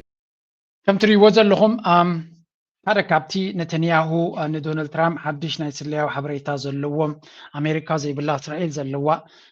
حيزو خيدو كأمنو خفتني زبال زلو أبزي بيكاكس ماونتينز بلو زلو أبو تني كل راوي من قصاصنا إيران فليز بلا من قصاصات تجبر على زبل مغنيات بمفتار نابز كده دكوينات كتوي فتن كم زلون دونالد ترامب حنتي راوند كبات زخونة كوينات كتايد شوهات كم زلو إيزن جرزلو سلزي منالبات إذا حجز قبرو وزينا ولا قدي سمام عزلو قال نتفل عليه علامات زلو يمثلون تلو إيران قري فلتوي كل جزء كينات قد مقبارهم كم عينة دير رادو زلو نتنياهو جز دل أمريكا دي تدل دل عقلي عينة ملكة يوم زريو جن أمودة تابد على مجارجة هندبت النت كتقوم سلوز دليو إيرانويان جن أبزو قدايزي زنقو يمثلون يملت كونتات كم جاذب لكم زلو إيران نتي زد اليوم نتكوينات كاليوم زغلي زبلو نادالو يوم زغل زلو. We'll start with Bahrain, which is probably one of the most important parts in all of this. Look at Bahrain right there. Okay, so there's an air base there. There were two actually that were hit, but one big one that was hit with a swarm of drones, and they say like 50% of them got through. The command headquarters, all but destroyed. Warehouses were blown up. Satellite communications in the Bahrain units were left essentially inoperable. The other place that's been hit is Kuwait, just above. هجي كم تري ودا لهم تايزبل زلو أبز بوتاتات زي إيران أبزن زحلفة أوانات بتدقاقامي أبز توسن بوتاتات يا حيلة تتقام زلا كل دما السراب بالكام تاريخايو نكمز أمزخل حدقا مدالوي يمزقبرو زلو لذا أمريكا أبرتع سقوم تكتوس تخينا إيران ون برتع سقوم تكتوس ديا نايمن سقوم تزيادة كم بركخيخل بزحت كيلات زبلو إيران يا زيادة كتدمع تخل مهناتو أمريكا أتكت عوته له تخل زنبرة عبت مجمر ينيرو كم تزدل لي أحتتقمتلون كم تزدل دما وصيتا يمس الله نيرو سلازي حجي كتقام له تخل كونتات فلو ينجر كفتر زخل هيكونن سلازي كل ريخا إذا قد عايزي ناخبدك خير كم زخلن تحدش جنبار تخفيتو زلاب تكوينات أبكرنا أفريقيا نو أبكي بحر زلو مسباب البندب أتحايس كتريخا دما بتكونتات ساكندي كبيت حلق زلو مخانو كن رينا حجي نابتنا زوبانا خنتوينا لايك مقبار ايترسعو نغاز لابزي ለዘመናት የባህር በር ጉዳይ በታሪክና በፖለቲካ መድረኮች ብቻ ሲነሳ ቆይቷል። አሁን ግን ይህ ወሳኝ የብሔራዊ ጥቅም አጀንዳ ወደ መማሪያ ክፍሎች ዘልቆ ገብቶ ተማሪዎች ሰማያዊውን ቀለም በካርታ ላይ ብቻ ሳይሆን ቁልፍ የብሔራዊ ጥቅም አጀንዳና የኢኮኖሚ የጀርባ አጥንት መሆኑን እንዲረዱት እየተደረገ ነው። ይህም በትውልድ ውስጥ የሰለጠነ ዲፕሎማሲንና የቀጠናዊ ትስስር መንፈስን ይገነባል። የባህር በር ያለውን ጠቀሜታ በትምህርት ቤታችን ውስጥ በተለያዩ ትምህርት ዘርፎች ላይ ተምረናል ወይም ደግሞ ለሀገራችን የሚያበረክተውን አስተዋጽኦ ተነግሮናል ማለት ነው። በጂኦግራፊ በሂስትሪ በነዛ ትምህርቶች ውስጥ አንድ ሀገር ከባህር በር የምታገኛቸው ብዙ ጥቅሞች እንዳሉ ተነግሮናል። ከነዛ ብዙ ጥቅሞች ውስጥ መካከል የተለያዩ ወጪዎችን ትቀንሳለች ለጎረቤት እጂ እንታይና ንረዳለና አብዚ ከም ትሪግዎ ዘለኹም ማለት ብዙሕ ሰብ ነዚ አጀንዳ ናይ ባሕሪ ይላገጽ ዘሎ ዝቆልዓ ዝገብሮን ዝብሎን ኣይፈልጥን እዩ ዓንጃል እዩ እሽነት ኣለዎ ገለ እንዲና ንብል ኩሉ እዚ ነገር ሓቅነት ኣለዎ ነዳዩ ኩሉ እዚ ሓቅነት ኣለዎ እዩ በቲ እሱ ዘርኦ ዘሎ ዘርኢ ግን ክሳዕ ክንደይ ከቢድ ዘርኢ ምዃኑ ክንግንዘቦ ኣለና ኣብ ቤት ትምህርቲ ካሪኩለም ናይዚ ባሕር በር ዝብል ከም ሓደ ኣገዳሲ ትምህርቲ ገይሮም ነቶም ቆልዑ ኣብ ካሪኩለም ናይቲ ትምህርቲ ኢትዮም ከም ዘለውን ብታሪክን ብጂኦግራፊን ኢሎም ማለት እዩ ከም ትሪእዎ ዘለኹም ብሃገራዊ ቴሌቭዥን ድማ ፕሮሞት ይገብርዎ ኣለዎ ስለዚ ከም ንሪኦ ዘለና ብልፅግና ንሉዓላውነት ናይ ኤርትራ ንምድፋር ዝኸዶ ዘሎ ርሕቀት ነፍሱ ዝኻለ ዓውዲ እዩ ኣዝዩ ገጅፍ ኣዝዩ ሰፊሕ ዝኾነ ጎስጓሲ ዝገብር ዘሎ እዚ ሕጂ ዝገብሮ ዘሎ ንምንታይ ይፈልጥኩም ዶ እዚ ሕጂ ዲስትራክሽን ታክቲክስ እዩ መጀመርያ ብወታደራዊ ዓቕሚ ኣፈራሪሁ ናብ ኤርትራ ክመፅእ ከም ዝደልዩ ኣርኢና ነይሩ ትዝክሩ ኮይንኩም ኣብቲ ቀዳሞት ገፅ ብፍላይ ናይ 24 ዝነበረ ከምኡውን ክሳብ እዚ ኩናት ናይ መኒኻ ትብሎ ዝጅምር ኩናት ናይ ኢራን ናይ ኣሜሪካን እስራኤልን ክሳብ ዝጅምር ብወታደራዊ ዓቕሙን ከምፅኦ ዝኽእል ይመስሎ ነይሩ ሕጂ ግን እቲ ናይ ወታደራዊ ተኽእሎታት እናሞተ ስለ ዝኸደ እንታይ ክገብር ፈቲኑ ፒቨት ገይሩሎ ናበይ ክሳብ ንኩናት ዝኸውን ድልውነትን ምቹእነትን ዝፍጠረለይ እንታይ ገብረ ኢሉ ዝሰፍሐ ፕሮፓጋንዳ ኣብ ህዝበይ ክገብር እየ ንኤርትራ ከይጠቐስኩ ነቲ ከይጠቐስኩ ዓብይ ሕፅበተ ኣእምሮ ክገብር እየ ኣብ ዝብል ይወዲቑ ዘሎ እዚ ድማ ምስቲ መኒ ፋንድ ዝገብሮ ዘሎኒ ኣብ ብልፅግና እንተሪኢኻ ነዚ ስምዑ ሓደ ግዜ ንኩሉ ነገር ምርዳእ ኣገዳስነት ኣለዎ unveils UAE-funded defense research laboratory focused on AI, cybersecurity. Ethiopia has inaugurated a UAE-funded advanced defense research laboratory at the Ethiopian Defense University, aimed at strengthening the country's capabilities in artificial intelligence, cybersecurity, advanced manufacturing, and defense technology. The facility, built under the Ethiopia-UAE bilateral development partnership, was officially opened by Defense Minister Aisha Mohammed, who described it as a flagship project that will enhance national security through innovation, research, and technology transfer. The laboratory includes specialized facilities for AI, cybersecurity. ኢትዮጵያ ናይ ኢማራት ላቦራቶሪ ከም ምዃና ኣብዚ ሕጂ ኣነ ሓድሽ ነገር ዝበኩም ሓበሬታ የብለይን እዚ ከም ቅቡል ውሰድዎ ብልፅግና ንኢትዮጵያ መጋበርያ ወይ ናይ ሓንቲ ግዝኣት ናይ ኢማራት ትመስል ገይርዋ ከም ዘሎ ኩልና ንሰማማዓሉ ነገር እዩ ሓድሽ ነገር ኣይኮነን የግዳስ እንታይ እቲ ዘገርም እቲ ገዛኢ ኣካል ዝገብሮ ዘሎ ኣብቲ ሃገር ኢንቨስትመንት ግን ኣሻቓሊ እዩ ምክንያቱ ናይ ኤአይ ላቦራቶሪ ወይ እውን ናይ ቴክኖሎጂ ላቦራቶሪ ናይ ሳይበር ሴኩሪቲ ናይ ኣድቫንስድ ማኒፋክቸሪንግ ብላብላ ዝብል እቲ ኢማራት ዝበሃል ዝተኣታትዎ ዘሎ ባዕሉ ፋንድ ዝገበሮ ባዕሉ ብገንዘቡ ዝሰርሖ ዘሎ እዚ ፋሲሊቲ እዚ ኣመሪቑሎም ኣሎ ሕጂ ኢማራት ዝበሃል ገንዘብ ኣለዎ ክገብር ዝኽእል እዩ ብዙሕ ነገራት ክገብር ኣሎ ንምንታይ ናብ ብልፅግና ክንድዚ ይገብር ኣሎ እንድሕር ኢልኩም ካብ ብልፅግና ንላዕሊ ክረክብ ኣይክእልን እዩ ኢማራት 1 ቢልዮን ተቐማጦ ዘለዎ ኦፍኮርስ ዜጋታት ናይቲ ሃገር ማለት እዩ እቶም ዝበዝሑ ስደተኛታት እዮም 8 ሚልዮን ዝኾኑ ስለዚ በታ ዘላቱ ንእሽተይ ሃገር ብዙሕ ፓወር ፕሮጀክት ክገብር ኣይክእልን እዩ ስለዚ ንኢትዮጵያ ናይ ኣፍሪካ ዲፕሎማሲ ሰንተር ዝኾነ ልዕሊ 100 ሚልዮን ህዝቢ ዘለዎ ነዚ ኣብ ኣዲስ ኣበባ ዘሎ ስርዓት ፅቡቅ ጌርካ ብምሓዝ እንታይ ክትገብር ትኽእል ነቲ ናትካ ጭዋዳ መንይሱ ከም ዝጎልሕ ክትገብሮ ትኽእል ሕጂ ክልተ ነገራት ተስተብል ጉዳይ ናይ ሱዳን ብጣዕሚ ሕማቕ ስዕረት የጋጥሞ ስለ ዘሎ ፅዑቕ ዝኾነ ፃዕሪ ኣብ ኣዲስ ኣበባ ንብልፅግና ንምድሓን ንርኢ ኣለና ንብልፅግና ንምድሓን ዝግበር ዘሎ 2-3 ከረየኩም እየ ክንምንታይ ፃዕሪ ይግበር ከም ዘሎ ኩሉ እዚ ዝገብሮ ዘሎ ብልፅግና ዲፕሎማስያዊ ጭዋዳ ስለ ዘለዎ ወላ ሓንቲ የብሉን ብድሕሪ መጋረጃ ዝሽፍንሉ ዘለዉ ግን ሬሌቫንስ ንክህልዎ ጠለብ ብዓለም ደረጃ ቆላሕታ ንክረክብ ዓለም ኢትዮጵያ ፅቡቅ ይሰርሕ ከም ዘሎ ብልፅግና ፅቡቅ ከም ዘሎ ንኸጉልሕ ዝኽእል ዝተባህለ ኩሉ ዓይነት ምድላዋትን ሓገዛትን ዝግበረሉ ዘሎ ሓደ ካብኡ እዚ ሕጂ ትሪእዎ ዘለኹም እዚ ኢማራት ብዙሕ ፕሮጀክታት ብፍላይ ናብ ወታደራዊ መዓላ ክቕየር ዝኽእል ኩሉ እዚ ትሪእዎ ዘለኹም እንጂ ናብ ወታደራዊ መዓላ ክቕየር ዝኽእል እዩ ነቲ ንሳቶም ክገብርዎ ዝደልዩ ዘሎ ወታደራዊ ምስፍሕፋሕ ንኢትዮጵያ ከም ኣጋረኛ ሰራዊት ወይ እውን ከም ሓደ መርሰነሪ ኣብ ዳዕመ ሰሪዕ ንሕሜትን ነቲ ሰራዊት ናቱን ልክዕ ከም ዝናቶም ተልእኮ ዝፍፅም ገይሮም ገይሮም ግን ኣይዋፅኦምን መንግስቲ ስለ ዘይኮነ ንሱ ስለዚ ወላ ብጎቦ ኬትካ ብነፋሪት ኬትካ እንተሓገዝካዮ በቲ ገይረ ገለምፂኻ ኣይኣክልን እዩ ንሃገር ከተፍርስ ኣይሰለጠን ስለዚ ሃገር ብሃገራ ክትቆፃፀር ክትክእል ኣለካ ንመን ንብልፅግና ሙሉእ ተቆፃፂርካ ኣጀንዳታትካ ጌርካ ንሱ ክሕይለሉ ዝኽእል መንገዲ ፈጢርካ ንዑ ተጠቒምካ ናብቲ ካልእ ኣጀንዳታትካ ንክትወስዶ ማለት እዩ ስለዚ እዚ ሕጂ ንሪኣ ዘለና ናብ ልምዓት ከም ዘተኮረ ምሲልካ እናተዳለወ ንክፀንሕ ዝመስል እዩ ብርግፅ እቲ ዝግበር ዘሎ ፕሮጀክታት ኣነ ሓንቲ ዝፈልጣ እዚኣ እዚ ኩሉ ገንዘብ ዝፈስስ ዘሎ ኢማራት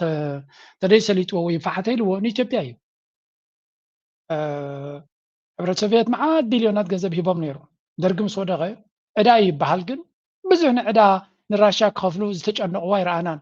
ብዙሕ ካብኡ ድማ ራሽያ ሕድገት ገይራትሎም እያ ሃይለ ስላሴ እኮ መዓት ዕዳት ነይርዎ ትዕዳታት እቲ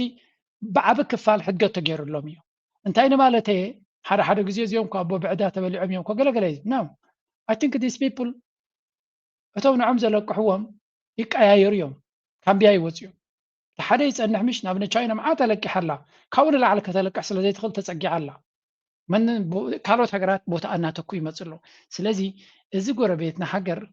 ቀሊል ዘይኮነ ሃገር እዩ ምክንያቱ ዘለዎ ድጋፋቲ ወላ ኣፋፌት ሞት ከሎ እዮም ክድግሞ ዘየፀግሞ كم حدا يرتراو خين كخطرو يخلها نبي حكي يحزنك كايو مالت كسبنا يمود أتا دقيق بلتقنا بزي حجي كترو يخلها مسنا يفانو محيال ناي حوحات ودابتات كل نقراتو كونتات ناي سكيورتي ناي إثيوبيان تاريخها بلتقنا سي كغتسل يخول دو قليل كان ختزارب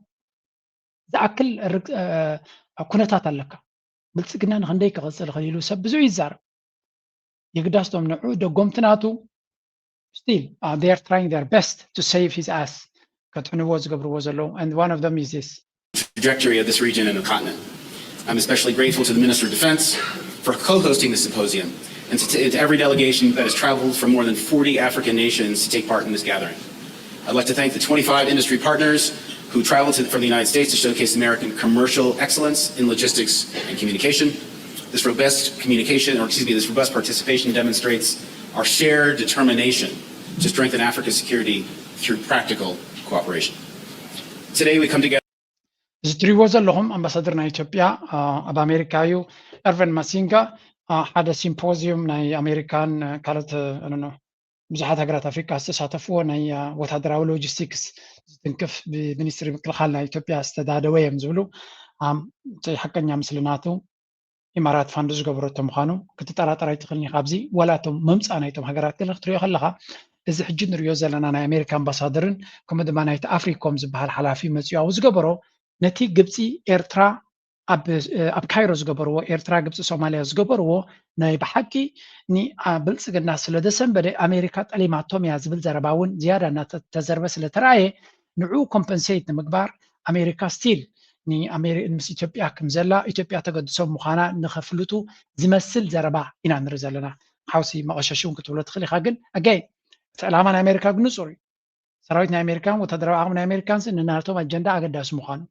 خالد نابكي بعد أنا قلت تبروزو كم دليتكم كينسو حجوجو كون خلي مسير تراون كن قبرون خلينا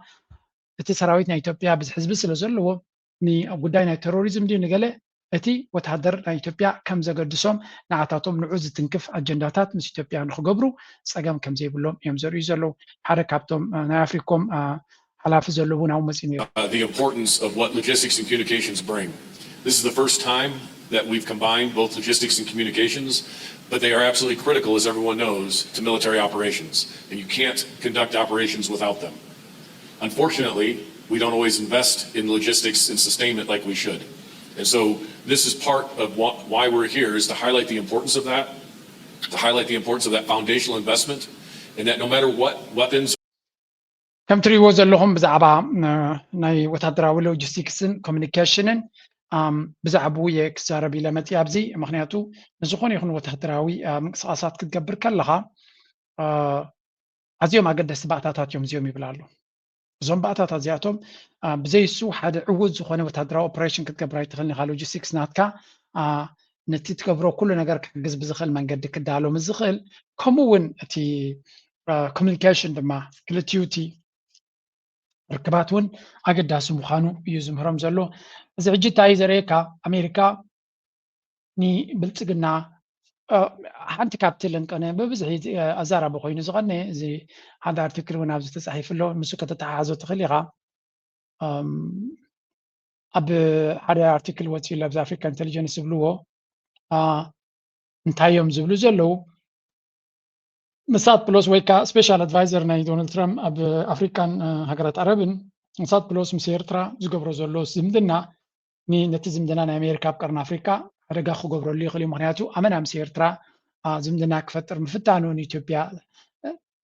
كومد ما مسيرترا ترا كونس مسغبسي مسوماليا مسيرترا حدا عينت كدان كغبر مفتانو ني اثيوبيا زغواني كومد ما اثيوبيا مسومالاند اسرائيلن زلو زمدناون كاس زخل كم زخوني لوم يمزارب زلو هايزري كازي أجاي زعجن ريوزلنا بإثيوبيا نزي أبكبسي أب كايرو استخايدة مو عبي أو تافت يروز قنين زغل زلون ناتو إكستنشن كون كم زلوي وناتو كاونتر نوع مقبار وهنا تابتوش من محضرنا هاي دونالد ترامب تفلا لي حيتات يوم زلو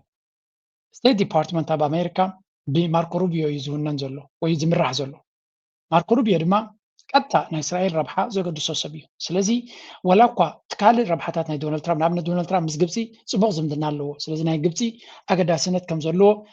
تي مسات بلوس بحال دما مس دونالد ترامب دايركت كونكشن زلو ولاقوا سرعو ابتعتي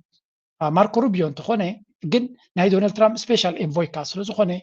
مس دونالد ترامب ونركب سلو زلو دونالد ترامب لما مس ناي جبس مراح ونركب سلو زلو حوسوس بلا منقسقاسات يعني نرزالنا سلازي اتو دونالد ترامب زدليو مس جبسي زتقربه سقمت كوسد يدلي ماركو روبيو بقمت قالو ناي اسرائيل ربحا زقدم كايدا خغبري زفتن جن ماركو روبيو كل زين دونالد ترامب ناتتنققي دونالد ترامب كسبو خمس خلوني يفلت because دونالد ترامب is بخمس زفلت unpredictably بفلاي نتوم تعتيدو صرحو كابت زازو توزيوم كقلفهم كم زخلي يدفلت سلازي كم نريو زلنا confusing زمثل زقراجو زمثل عبقالقاليو أكايدا كم زلو يمزو نقرو زلو again بزدل خايو من قد كتشرفات خلي خازو قد دايزي بلتقنا ستيل نا أمريكا عين كم زلون ولا حتى كم زلون تقداسنت كم زلون كرئي زفتن زلو نعلم ولا ونيتيوبياوين معناتو لنك أنا بزانا يصمدو أمانات سنابيدو سلو زلو اتي صمدو بوغيرو نفاسكي تولو أمانا فرهن سقاتن سلو زلو نزون أستبهلنا كنريو زلنا خويني سمعني رزي again تصمدنا أمريكا مسكدت إيرترامس أمريكا صمدو غيرا زبل زربا العول سنبادة فتير لهم نيري أمريكا مس إيرترا تقبرو زلاغن إيرترا زيارة سلازي فتو ويوني إيرترا سلازي حليكون there are conditions that are forcing for it كنتات نعوزة قدت كنتات تفتير سلازي اللي انتايسو Desperate for options to get himself out of the quagmire. Now, on one hand, you have Donald Trump, who is desperate for options to get himself out of the quagmire in Iran. On the other hand, you have the Houthis, the Yemeni ragtag militia, who've already opened a new front. And they have set their sights on Saudi Arabia. Over the weekend, the Houthis launched a major attack. They fired ballistic missiles and drones. They struck Saudi Arabia's oil tankers, even Aramco facilities. That is the world's biggest oil company. حجي حركابتي نزي زوبانا أبي أقدر سنة كم زهلو ويون تكونتاتنا زوبانا أبزر على درجة أديبو زلو كونتات زبال كونتاتنا يحط الناس سعودياني عندس حد نقدر كابزي أكتر دانات غل هذا أرسسي ندونالد ترامب تقدر سنة اللورة بدونالد ترامب بخمير أنت كتر إن درقينكا تي إذن دونالد ترامب زلو ميديا انتهي بالبزعبات أرسي مسمعي لي Fox The tensions escalating in the Middle East. How many times have I read that out loud? After Houthi forces attacked Saudi oil facilities over the weekend, unraveling a years-long truce, threatening to widen the war. So they've had a rivalry, and now they're going into the bigger story, of course, our fight with Iran. President Trump has paused U.S. strikes and broker some type of end to the logjam at the Strait of Hormuz. But since we've stopped attacking over the last 3 days, there's been no attack on merchant ships through the strait. So this is the added front. The Houthis been on the sideline. In 2025, they've been on the sideline. Now, since this war started, they've been on the sideline. They've been urged to move forward. And guess what? There are cargo planes from Iran landing in Yemen, in the Houthi-controlled areas. هجي انتهيو تي زبحال زلون زرب زلون أبسكو دايزي كلناهم كم نسبلولو دلنا سعوديان حوتن أب كبيد زخون الرجم كم زلون سعوديا دما نبحكي تقدع كم زلا زقلت حبريتا زحزن سعوديا تقدع كم زلا تقدع زلا حوتي يحاسيا كم زلو مغنياتون حوتي كتحاسيو يتخلينها كحاسيا كتراي زخل ديك زي دقيبنا زيا نحوتي كتحاسيو يتخلينها مغنياتو انتاي خاخ تحاسيو أمريكان إسرائيل تزاريوم ولا حنت قبروا يكالون كميجير تماليسلو سلازي نحوتي تزاراري بكاتري حاخت فتح تخلم بربح حيلك فتح زغل حيل ونا يكون وانا السعوديه بفلاي مسكالوت كلهم تزاراريا ونا يكالتو بقمت قالوا سعوديا نسوك هاسيا بزو تخلوتات كم زلو بتكبار يرئلو هذا كابد ما اتي حوتز قبروا زلو متقعتا بلعلي سعوديا تراي يكون انتقان دزحاسو زلو زبلو بزي there is another part to it بفلاي اتي بسنكتي سعوديا اتي حوتز فراره زلو قبل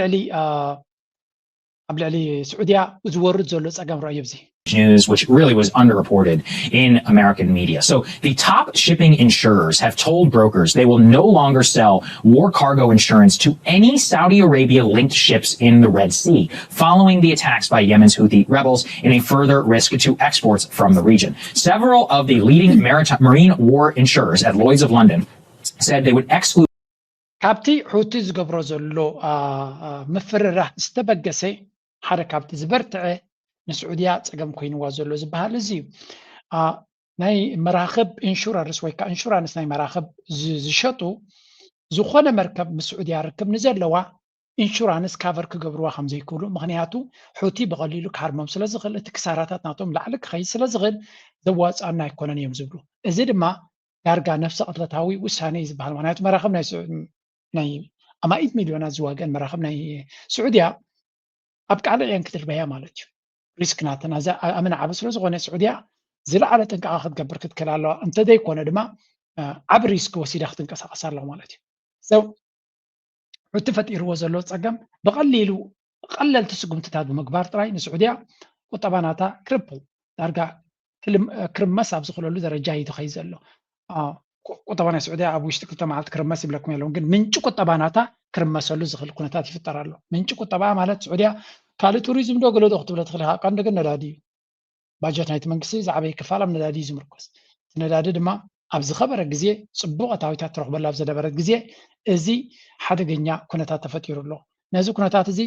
ኣነ ከም ዝመስለንን ከም ናተይ ሪቶም ብዲፕሎማሲ ጥራይ ክፍታሕ ዝኽእል ወታደራዊ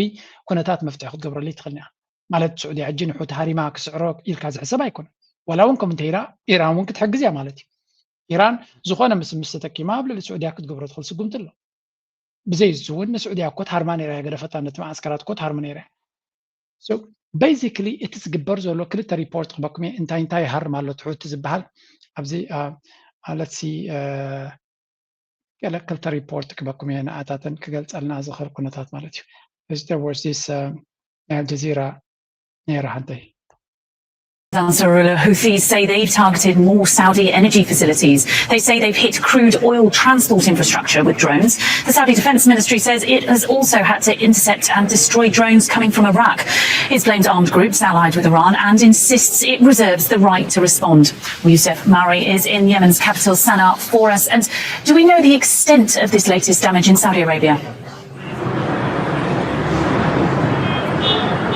We don't know the extent of the damage yet. That is information to be released by Saudi authorities and the Saudi government. What we know for sure is that this is actually the first time that the Ansar Allah Houthi government has targeted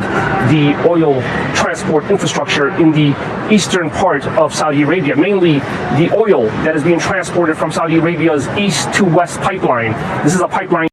ሕጂ እንታይ እዮም ዝብሉ ዘለዉ ዘገርም እኮ እዩ እቲ ሑቲ ዝበሃል ከ እንታይ ዓይነት ዓቕሚ ዘለዎ ንምዃኑ ዘገርም እዩ ኣብ ብዙሕ ቦታታት ኣብቲ ዝሓለፈ ኣብቲ ከባቢ ጄዛን ዘሎ ሪፋይነሪ ከም ዝሃረመን ኣብቲ ወደብ ያንቡዕ ዝበሃል እውን ከም ዝሃረመ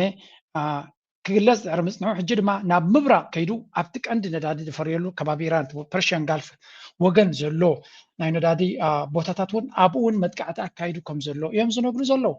ብርግጽ ሓበሬታ ስእሊ ኣይትጸበዮ እዩ ምክንያቱ ካብ ስዑድያ ኢንፎርሜሽን ብሎክ ብላክ ኣውት ኣሎ ሓበሬታ ክወፅእ ከም ዘይብሉ ልክዕ ከምታ ኣብ ኢማራት ይኹን ኣብ ካልእ ዝግበረ መጥቃዕቲ ንደገ ክወፅእ ዘይብሉ ፓኒክ ራዕዲ ከይፈጥር እሞ እቲ ካልእ ኢንቨስትመንትን ካልእ መደባት ዘለዎም ሰባት ጠቕላላ ነዘን ሃገራት እያትን ከይገድፍዎን ብዘይሱ እውን እቲ ፀገም ወሪድዎም ዘሎ ይርዩ ስለ ዘለዉ so this is going to be crazy ስዑድያ ዝኣክል ሃገር እምኻ دحان ዝኾነ ውሕልነት ዘለዎ ዲፕሎማሲ ዘለዎ ድመስል ዝነበረ ባክ at ground zero ማለት እዩ ከም ዝትሪዎ ዘለዎም ሑቲ ብቐሊሉ ሓደጋ ከውድቐሉን ሽግር ክፈጥረሉን ንርኢ ኣለና ካብዚ ቀፂሎም እንታይ ክገብሩ ይኽእሉ ዶናልድ ትራምፕ እንታይ ሓገዝ ክገብረላ ኸሎ ስዑድያ I don't think there is this much ክገብሮ ዝኽእል ማለት እዩ ኣነ ብናተይ ግምት ዶናልድ ትራምፕ ዝኾነ ነገር ክገብረሉ ዝኽእል ኣሎ ኣይብልኒ እንተለውን ኣብ ካልእ ዘይተጠቀመሉ ሕጂ ናብ ስዑድያ ብፍሉይ ገይሩ ለውጢ ከምፅእ ኣለዎም ዝኽእል ኢልካ ትዛረበሉ ነገር የለን እቲ ገማግም ናይ ባቤል መንደብ ጠቕላላ ከም ዝተዓፀወ እዩ ዝንገር እቲ ትራፊክ ናቱ ኣመና ከም ዝጎደለ ብዙሕ ምንቅስቃሳት ከም ዘየለ ምክንያቱ እቲ ናይ ሑቲ መጠንቀቕታ ንኩላቶም ኣሰንቢድዎም ስለ ዝኾነ ሓደ ክመ መንገዱ እቲ ኢንሹራንስ ከዓ ንዝኾነ መርከብ ትሓልፍ ኣይኒ ሕግዝን ኢና ስለ ዝበለ ደን basically እቲ ኩነታት እንታይ ፈጢሩ ኣሎ እዚ ጉዳይ እዚ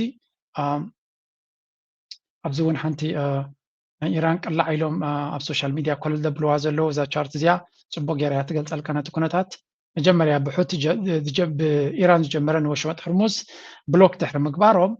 ዓለም ኣብኡ ብዙሕ ሽግራት ገጢምዋ ነይሩ ሕጂ ድማ ናብ ቀይ ባሕሪ ዝመፅእ እውን ከምኡ ገይሮም ለኪቶም ኣሎ ማለት እዩ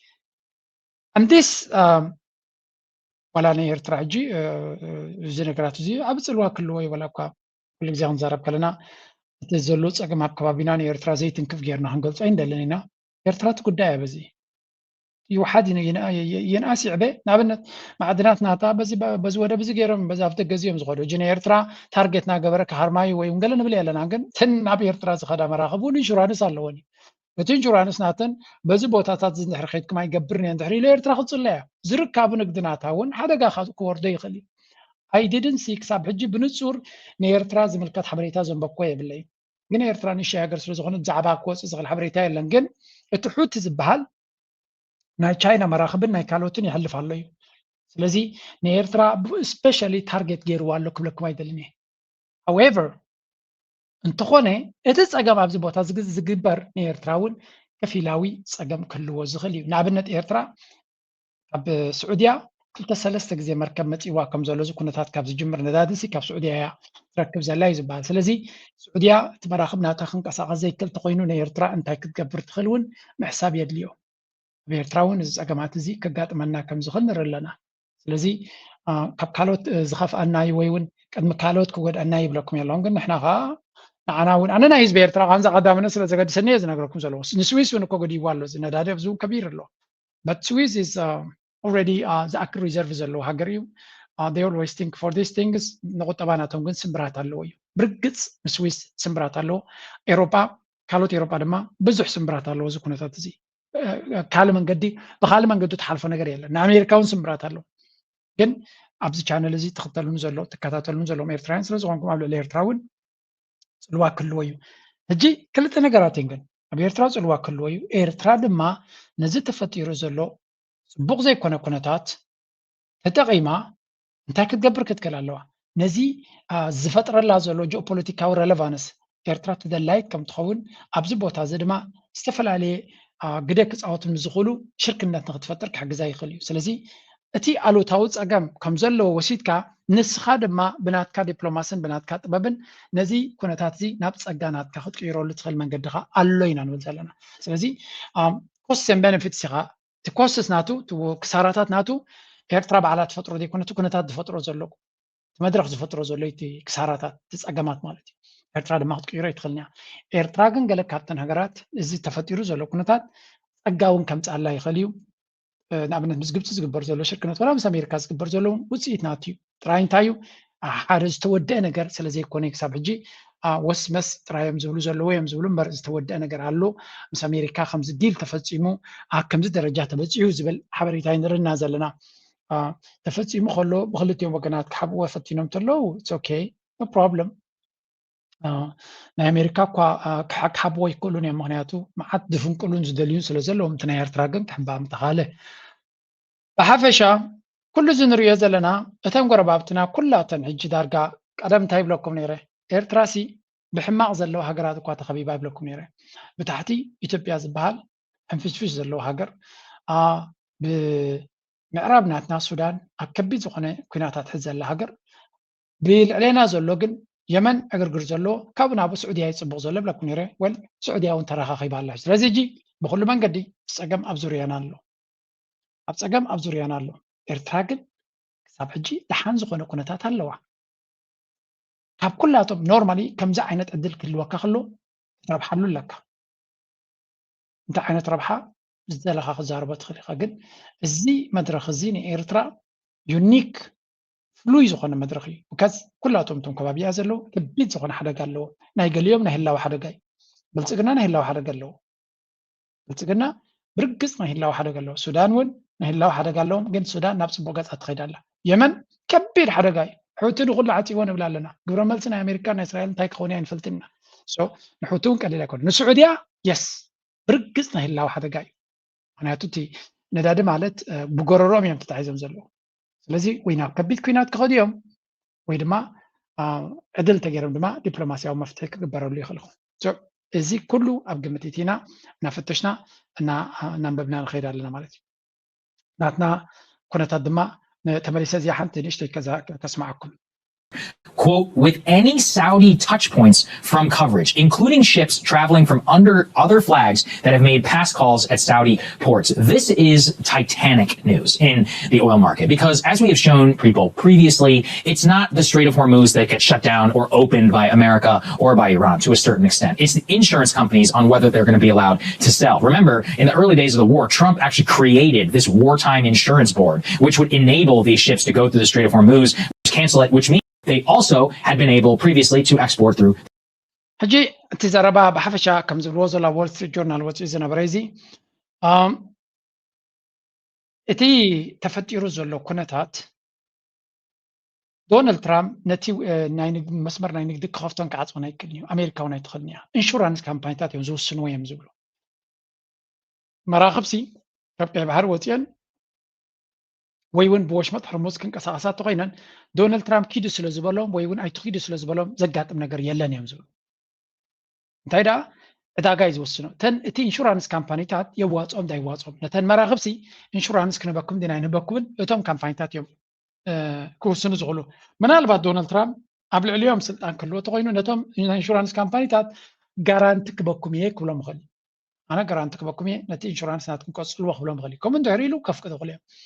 ዶናልድ ትራምፕ ግን ነቲ ኩሉ ክመፅእ ዝኽእል ክሳራታት ካብ ጋራንቲ ክቦ ካበይ ከምፅኦት ቢልዮንስ ስለዚ ንሪኦ ዘለና ወሽመጥ ሕርሙዝ ክኽፈት ድዩ ዋላ ባቤል መንደር ክኽፈት መንግስታት ኣሜሪካ ይኹን እስራኤል ኣይኮኑን ክኸፍትዎ ኢንሹራንስ ካምፓኒስ እዮም ኢንሹራንስ ካምፓኒታት ድማ ኮንፊደንስ ምስ ኣጋጠመ ካብ መን ኮንፊደንስ ዝመፅእ ሑቲ በቃ ድሕሪ ሕጂ ኣይሃርምኒ ክብል ኣለዎ ክሓልፉ ይትኽእሉ ኢኹም ክብል ኣለዎ ኢራን ድማ ካብ ሕጂ በዚ ኣነ ዝበልኩም ዘለኹም መንገዲ ክትሓልፉ ኣለኩም ክትብል ክትክል ኣለዋ ኣነ ዝፈርሆ ዘለኹ ከጋጥም ኣይክእልኒ ድማ ክንብሎ ዘይንኽእል ሑቲ ልክዕ ከምቲ ናይ ኢራን ነቲ ወሽመጥ ሕርሙዝ ትገብሮ ዘላ ትእዛዛትን ገለን ከምኡ ከታታትዮ ከይብል እዩ ከምኡ እንድሕር ኢሉ then the situation is even worse ኣዝዩ ከቢድ እዩ ክኸውን ክብል ኣይክእልኒ እዩ ንቀይ ባሕሪ ዝኣክል ክዓፅዎ ይክእልኒ ክንብል ንኽእል ኢና እንተበለኸ ብምንታይ ካ ጠጠው ከተብሎ ሕጅስ መን ጠጠው ዘብሎ ረኺብሎ እዩ ቅድሚ ሕጂ እውን እኮ ንክንደይ ኣዋርሕ ናብ ዓመት ዝቐርብ ግዜ እኳ ዓፅይዎ ነይሩ እዩ ስለዚ ከም ንሪኦ ዘለና እቲ ንኣቲናያ ዘለና መድረክ ንእሽተይ ሓይሊ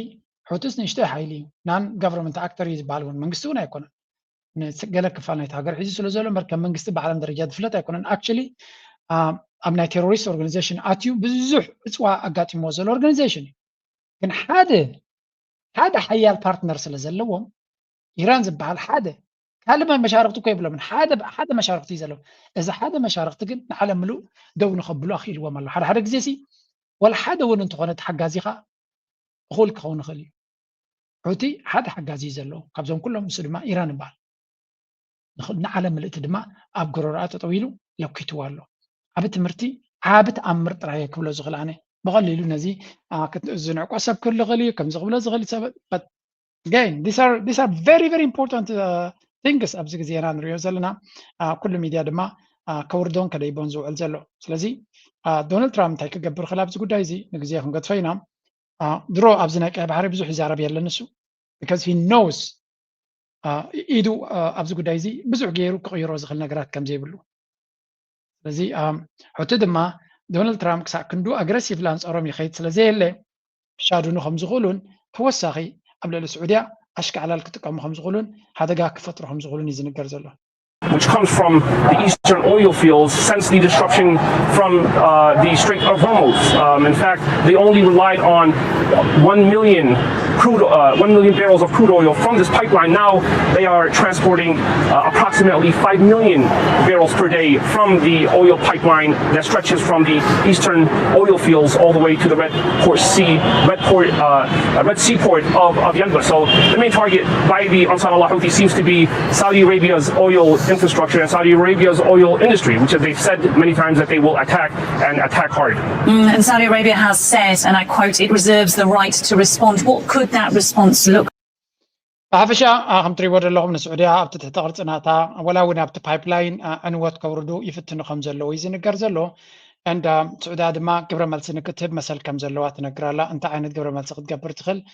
امنتا هريم كها تحمد تخل نزه هاجرزي it's going to be very difficult for Saudi Arabia كريو قالو خانه زهرم كريم كاون كسمو زخل عينت سرعه يكون نزي نسجن بقمت على نفسك زهرم كايو كابو اصبيو كم زحمه ما كاغيرو كار مكا زخلن كرم سكا زخلن يوم سلازي سعوديا زلهم املاخ يخدمكم املاخ يحلكم قبلكم يدلي so these are the dynamics of كبابينا زقاتم زلوي كابزي قصيلا دما قال توسخي كنبكم كفترينا بكز توسخي قال اقداسي ناب معرابنا دما بزح منقسقاسات يكاسلو زلو نعون كنرينا what is going on ابزغا سمعوا claims control of key highway linking Khartoum and El Obeid. Sudan's army says it has regained full control of a major highway linking the capital, Khartoum, with the city of El Obeid, following 2 days of fighting with the rival paramilitary Rapid Support Forces, or RSF. According to an army statement issued on Sunday, its forces recaptured 3 years, Sudan's army says it has seized the Sadarat highway from the Rapid Support Forces. The military captured the road in a 2-day battle. The 350-kilometer road stretches from Khartoum, the capital, to Al Obeid, which has been under siege by the RSF. كم تريبو زلهم عوتات ناي سودان دما مليسو نا جننه يمت كم زلون سراويت ناي سودان بزح عوتات يمزق كم زلون بزح مورالو حفيلو كم زلو زري سلتاتن فيديوتاتن دما بزح كسي كاب سودان كوز نرلنا I can give you this one video برهان مسوت هدرات ناتو اب جنبار ابتي قدم جنبارات زلو كراخب كله كم تريبو زلهم سودانيز هرنوح سعري عوتات غناصف كم زلا زر ملكتنا نرزلنا انت وحده قربيتنا زخونت هاجر كم عينت عوتات نقد 100 ገጽ አخذ ከይት ከላ ጽቡቅ ዝኾነ ለውጥ ከተምጽኸላ ክንርኸለና ተስፋ ክስምዓና ንቦርዩ ስለዚ ነቲ አገዳሲ መስመር ተቆጻጺሮም ከም ዘለዉ ይዝንገር Stretches from Khartoum, the capital, to Al Obeid, which has been under siege by the RSF. Fighting has also spilled into parts of the North Kordofan state in what's being described as their biggest offensive against the paramilitary group in months. So what's the significance of this high? እጂ ከም ትሪዎ ዘለኹም ሓደ ካብቲ ሱዳን ኣዝዩ ዓበ ሃገር ስለ ዝኾነ ቫስት ሰፊሕ ሃገር ስለ ዝኾነ ፅርግያታት መሓዝ ኣገዳሲ እዩ ሱዳን ዝነበርካ ትፈልጦ ኢኻ ሓሩር ናቱን ሰጣሕ ጎልጎል ናቱን ዝውዳ ኣይኮነን ስለዚ ብፅርግያ እዩ ዝግበር እቲ ኩናት ኩሉ بقول بت ترجع نترجع زحزة دما أدمعنت الله ስለዚህ ነዚ መስመር እዚ ሓደ ካብቲ 350 ኪሎ ሜትር እዚ ካብ ካርቱም ተበጊሱና ናብ العبيد ዝብል ማለት እዩ ነዚ ቦታ ቀረባ ይገርመኩም ቀባብ ካርቱም እዮም ዘሎ እዚ ስቲል ክንድ ገለ ቦታ ይተሪፍዎም ዘሎ ግን ብኩሉ መንገዲ ድማ ይመፁ ስለ ዘለው ጽቡቕ እዩ ምክንያቱ ሓደ ዶብ ናይ ኢትዮጵያ ጠቅላላ ኣፅሪዮም ከም ዘለው ትዳዕ መሰሪ ሓዲሞ ከም ዘለው ይዝንገር ዘሎ ሕጂ ድማ ካብ ኮርዶፋን እውን ክደፍእዎ ይፅዕሩ ከም ዘለው ኢና ንርኢ ዘለና እዚ ንሪኦ ዘለና ዳርፎር ዝበሃል ኮርዶፋን ዝበሃል ዞባታት እዮም ዘርእዩና ዘሎ ማለት እዩ ንቐፅል state in what's being described as their biggest offensive against the paramilitary group in months. So what's the significance of this highway? Its capture will not only help Sudan's military move troops, weapons, and supplies, it will also help the army block the RSF from taking full control of Al Obeid. The highway is also a lifeline for civilians. Hundreds of ሕጂ ከም ትሪእዎ ዘለኹም እዚ መስመር እዚ ሙሉእ ብሙሉእ ሰራዊት ናይ ሱዳን ክቋፀሮ ምኻሉ ነቲ ፀላኢ ምንቅስቃሳቱ ክሓፅሮ ይኽእል ጥራይ ደይኮነ ነቲ ህዝቢ ኣብኡ ተዓፅዩ ዘሎ ህዝቢ እውን ረድኤት ንክረክብ ዓብዪ ኣስተዋፅኦ ክገብር ዝኽእል ምዃኑ እዩ ዝንገር ዘሎ ብግምጣሉ እቲ መን ኢኻ ትብሎ ማዕፅእ ህዝቢ ሱዳን ረይዎ እዚ እቲ ሂወቱ just crazy man captured several towns between Khartoum and Al Obeid. If it can consolidate those gains, then it could begin to weaken the RSF's control of parts of Sudan. After more than 3 years, Sudan to weaken the ኣብዚ ሕጂ ትሪእዋ ዘለኹም እቲ ካርታ ሰራዊት ሱዳን ተቆፃፂርዎ ዘሎ ኢና ንርኢ ዘለና ንዳዕ መሰሪዕ ከመይ ገይሩ እናሓፀሮ ይመፅእ ከም ዘሎ ኢና ንርኢ ዘለና ኣብዚያ ኣገዳሲት ሓበሬታ ዳዕ መሰሪዕ ስዕረቱ ተቐቢሉ ኣሎ ካልኣይ ንኮማንደራት ናቱ መዓት ሰራዊት ናቱ ገዲፎሞ ናብ ሰራዊት ሱዳን ይሕወሱ ኣለዉ ከቢድ ዝኾነ ፈተና ኣጋጢሞ ከም ዘሎ ንሰራዊቱ ድማ ካብ ማእከላይ እዚ ዝመፀኩም ሓበሬታት ራድዮ ኮነስ ብዝመስለኩም መንገዲ ክተጥቅዑለኩም ስቕ ኢልኩም ክትሰዓሩ ስቕ ኢልኩም ኣይትሰዓሩ ገለ ግበሩ ገለ ነገር ክግበር ክኽእል ኣሎ ኢሉ ናይ ናይ ፍርሂ ወይ እውን ናይ ስዕረቱ ነገራት ካብ ቁፅፅር ወፃኢ ከይድ ከም ዘሎ ዝመስል ዘረባ ተዛሪቡ ኣሎ እዚኣ ኣብቲ መጀመርያ ናይ እዚኣ ጉዳይ ክንዛረብ ከለና ኢማራት ኣብ ኢትዮጵያ ብዙሕ ተስፋሕፋሕ ኣላ ዶ ኢለኩም እቲ ምክንያት ካብዚ ዝመፅእ ኣብ ሱዳን ትዳዕመ ሰሪዕ ከቢድ ስዕረት የጋጥሞ ኣሎ ኩናት ናይ ኢራን ድማ ናብ ዝገደደ ደረጃ ይኣቱ ስለ ዘሎ ኢማራት ንባዕሉ ሽግር ኣለዋው ስለዚ ንኢትዮጵያ ሞር ኮንሶሊዴት ክገብሩ ክፍትን እዮም ኣብ ኢትዮጵያ ሞር ኢንቨስት ክገብሩ ክፍትን እዮም ምንታ ነቲ ብልፅግና ኣጥሒንካ ኣብ ኢትዮጵያ ዘለዎም ሓይሊ ንምሕያል እዚ ማለት ድማ እቶም ካልኦት ሓይልታት ኣብ ኢትዮጵያ ዘለው ነዛ ሕጂ ተፈጢራ ዘላ መስኮት ናይ ዕድል ኣበርቲዖም ተጠቂሞምላ ንብልፅግና ካብቲ ዘለዎ ቦታ ክብንቅርዎ ይኽእሉ እዮም እዚ ኩሉ ከተተሓዘለካ እዚ ናይ ሱዳን ዓወት ንብልፅግና መርዲ እዩ ምክንያቱ ሓደ ብብሉ ናይል ተፀጊዖም መፅኦም ኣለዉ ነቲ ዳዕመ ሰሪዕ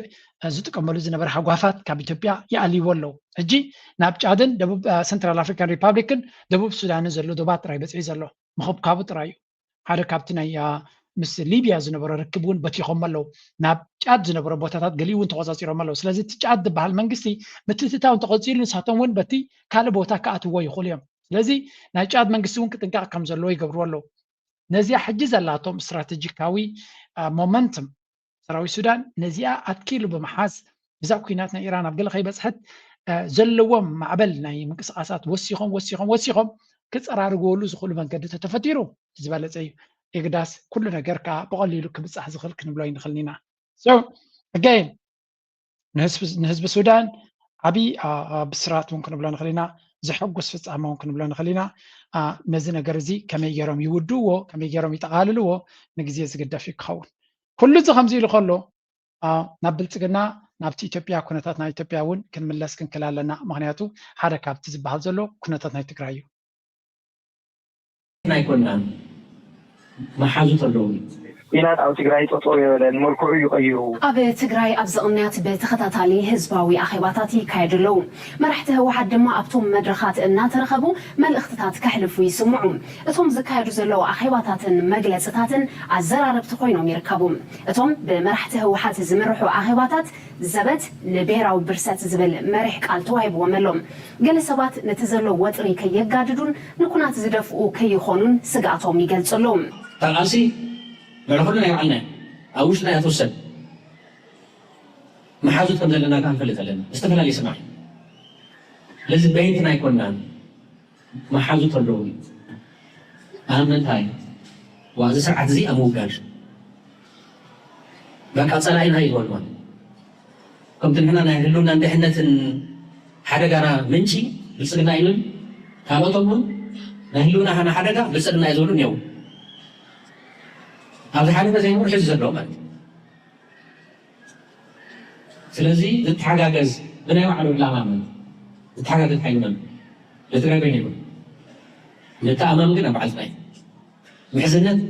فكرنا يعني زوم أخيباتات زكايرو زلو أب مونغ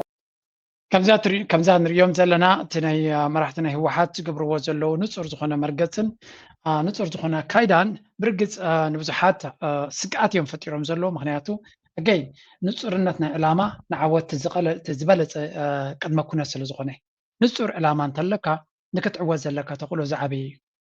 ዝዓበየ ጌጋ ኣብ ሂወት ዕላማኻ ንፁር ዘይከውን እዩ ምክንያቱ ንፁር ዕላማ እንተዘይብልካ ፀጋታትካን ጉልበትካን ግዜኻ كل ነገር ናብ ሓደ ከተተኩሮ ይትኽእል ኢኻ ስለዚ ቅድመ ኩነት ናይ ዝኾነ ይኹን ዓወት ንፁርነት ናይ ዕላማ እዩ ዕላማኻ ብክንደይ መልክዕ ኣነፂርካ ሒዝካ ኣለኻ ክንምንታይ ንፁር እዩ ንዓኻ ጥራይ ዘይኮነስ ነቶም ተኸተልትኻ ድማ ዕላማኻ ፅቡቅ ጌርካ ከተረድኦም ኣብቲ ዕላማኻ ከም ዝሓስሉ ክትገብሮም ማለት ካብ ኤርትራውያን ንላዕሊ ካብ ሰውራ ናይ ኤርትራ ንላዕሊ ንፁርነት ናይ ዕላማ ሰቢኹ ንህዝቢ ካብ ኤውሮጳን ካብ ኣሜሪካን መናብሮ ናይ ኤውሮጳ ገዲፉ ብረት ሒዙ ብሳሕል ከም ዝዋጋእ ዝገበረ ሰውራ ዘለና ኢና ስለዚ ንፁርነት ናይ ዕላማ ኣመናይ ኣገዳሲ ብግምጣሉ ንፁር ዕላማ እንተዘይብልካ ወላ እቲ ዘሎ ፀጋታት እውን ከምቲ ዝድለ ክትጥቀመሉ ይትኽእል ኢኻ ስለዚ ንፁር ዝኾነ ዕላማ እቲ ዕላማ ድማ ንፁር ዝኸውን መዓስ እዩ ጃስቲፋይድ ኮዝ ነቲ ዕላማናትካሲ ኣብ ኩንነት ምስሉ ኩነታት ዝዋሰብ ምዝኾን ኣብነት ተጋሩ ገጢሞም ዘሎ ናይ ህላዊ ሕቶ እዩ ስለዚ ንትግራይ ንህዝቢ ትግራይን ረብሓ ናይ ትግራይን ደው ኢልና ክንቃለስ ኢና ኩሉ ዝከኣለና ክንገብር ኢና ክብሉ ከለዉ ብዙሕ ሰብ ምሶም ሪሌትድ እዩ ብግምታሉ ትብልጽግና ንጹርነት ዕላማ የብሉን ምክንያቱ ንትግራይ እንታይ ገብራ እዩ ዝብል ዘሎ ንህወሓት ክስዕር የዶ ንፋኖ ከንበርክኽ የዶ ንሸነ ባንዳ ዝኾነ ንዶ again ኩሉ ትናቱ ንጹርነት ዕላማ የብሉን that's why ድማ ዝበዝሐ ገንዘብ ዘውፅእ እንተውፅእ ፕሮፓጋንዳ እንተነፍሐ ክሰርሓሉ ዘይክእል ምክንያቱ ንጹር ዕላማ ስለ ዘይብሉ ንጹርነት ናይ ዕላማ ኣመን ኣገዳሲ ንጹር ዕላማ እንተለካ ሰብ ኣብቲ ናትካ ዳስ ኣብቲ ናትካ ዕላማ ክዓስለልካ ይኽእል እዩ ክዋጋልካ ይኽእል እዩ ክምክተልካ ይኽእል እዩ ንጹርነት ናይ ዕላማ እንተዘይብልካ ግን ኩሉ እቲ ነገር ትገብሮ ኣይሰርሕን እዩ ተሰርሐ እውን ምሉእነት የብሉን ሰው እዚ እውን ሓደ ካብቲ ኣዛራበይ ኣርእስቲ ዘሎ እዩ ክንብል ከለና ማለት ንቐፅል ብኩሉ መንገዲ እናተሓዝና ከ ስለ ዘለና እቲ ብልፅግና ዝኽተሎ ዘሎ ዝጥቀመሉ ዘሎ ፕሮፓጋንዳ ድማ ንርአ على شباب الجلة حوحات زبال تقراوي زي كونه جلة تقراوي زي من تقراي زي يمثل جلة هذا تقراوي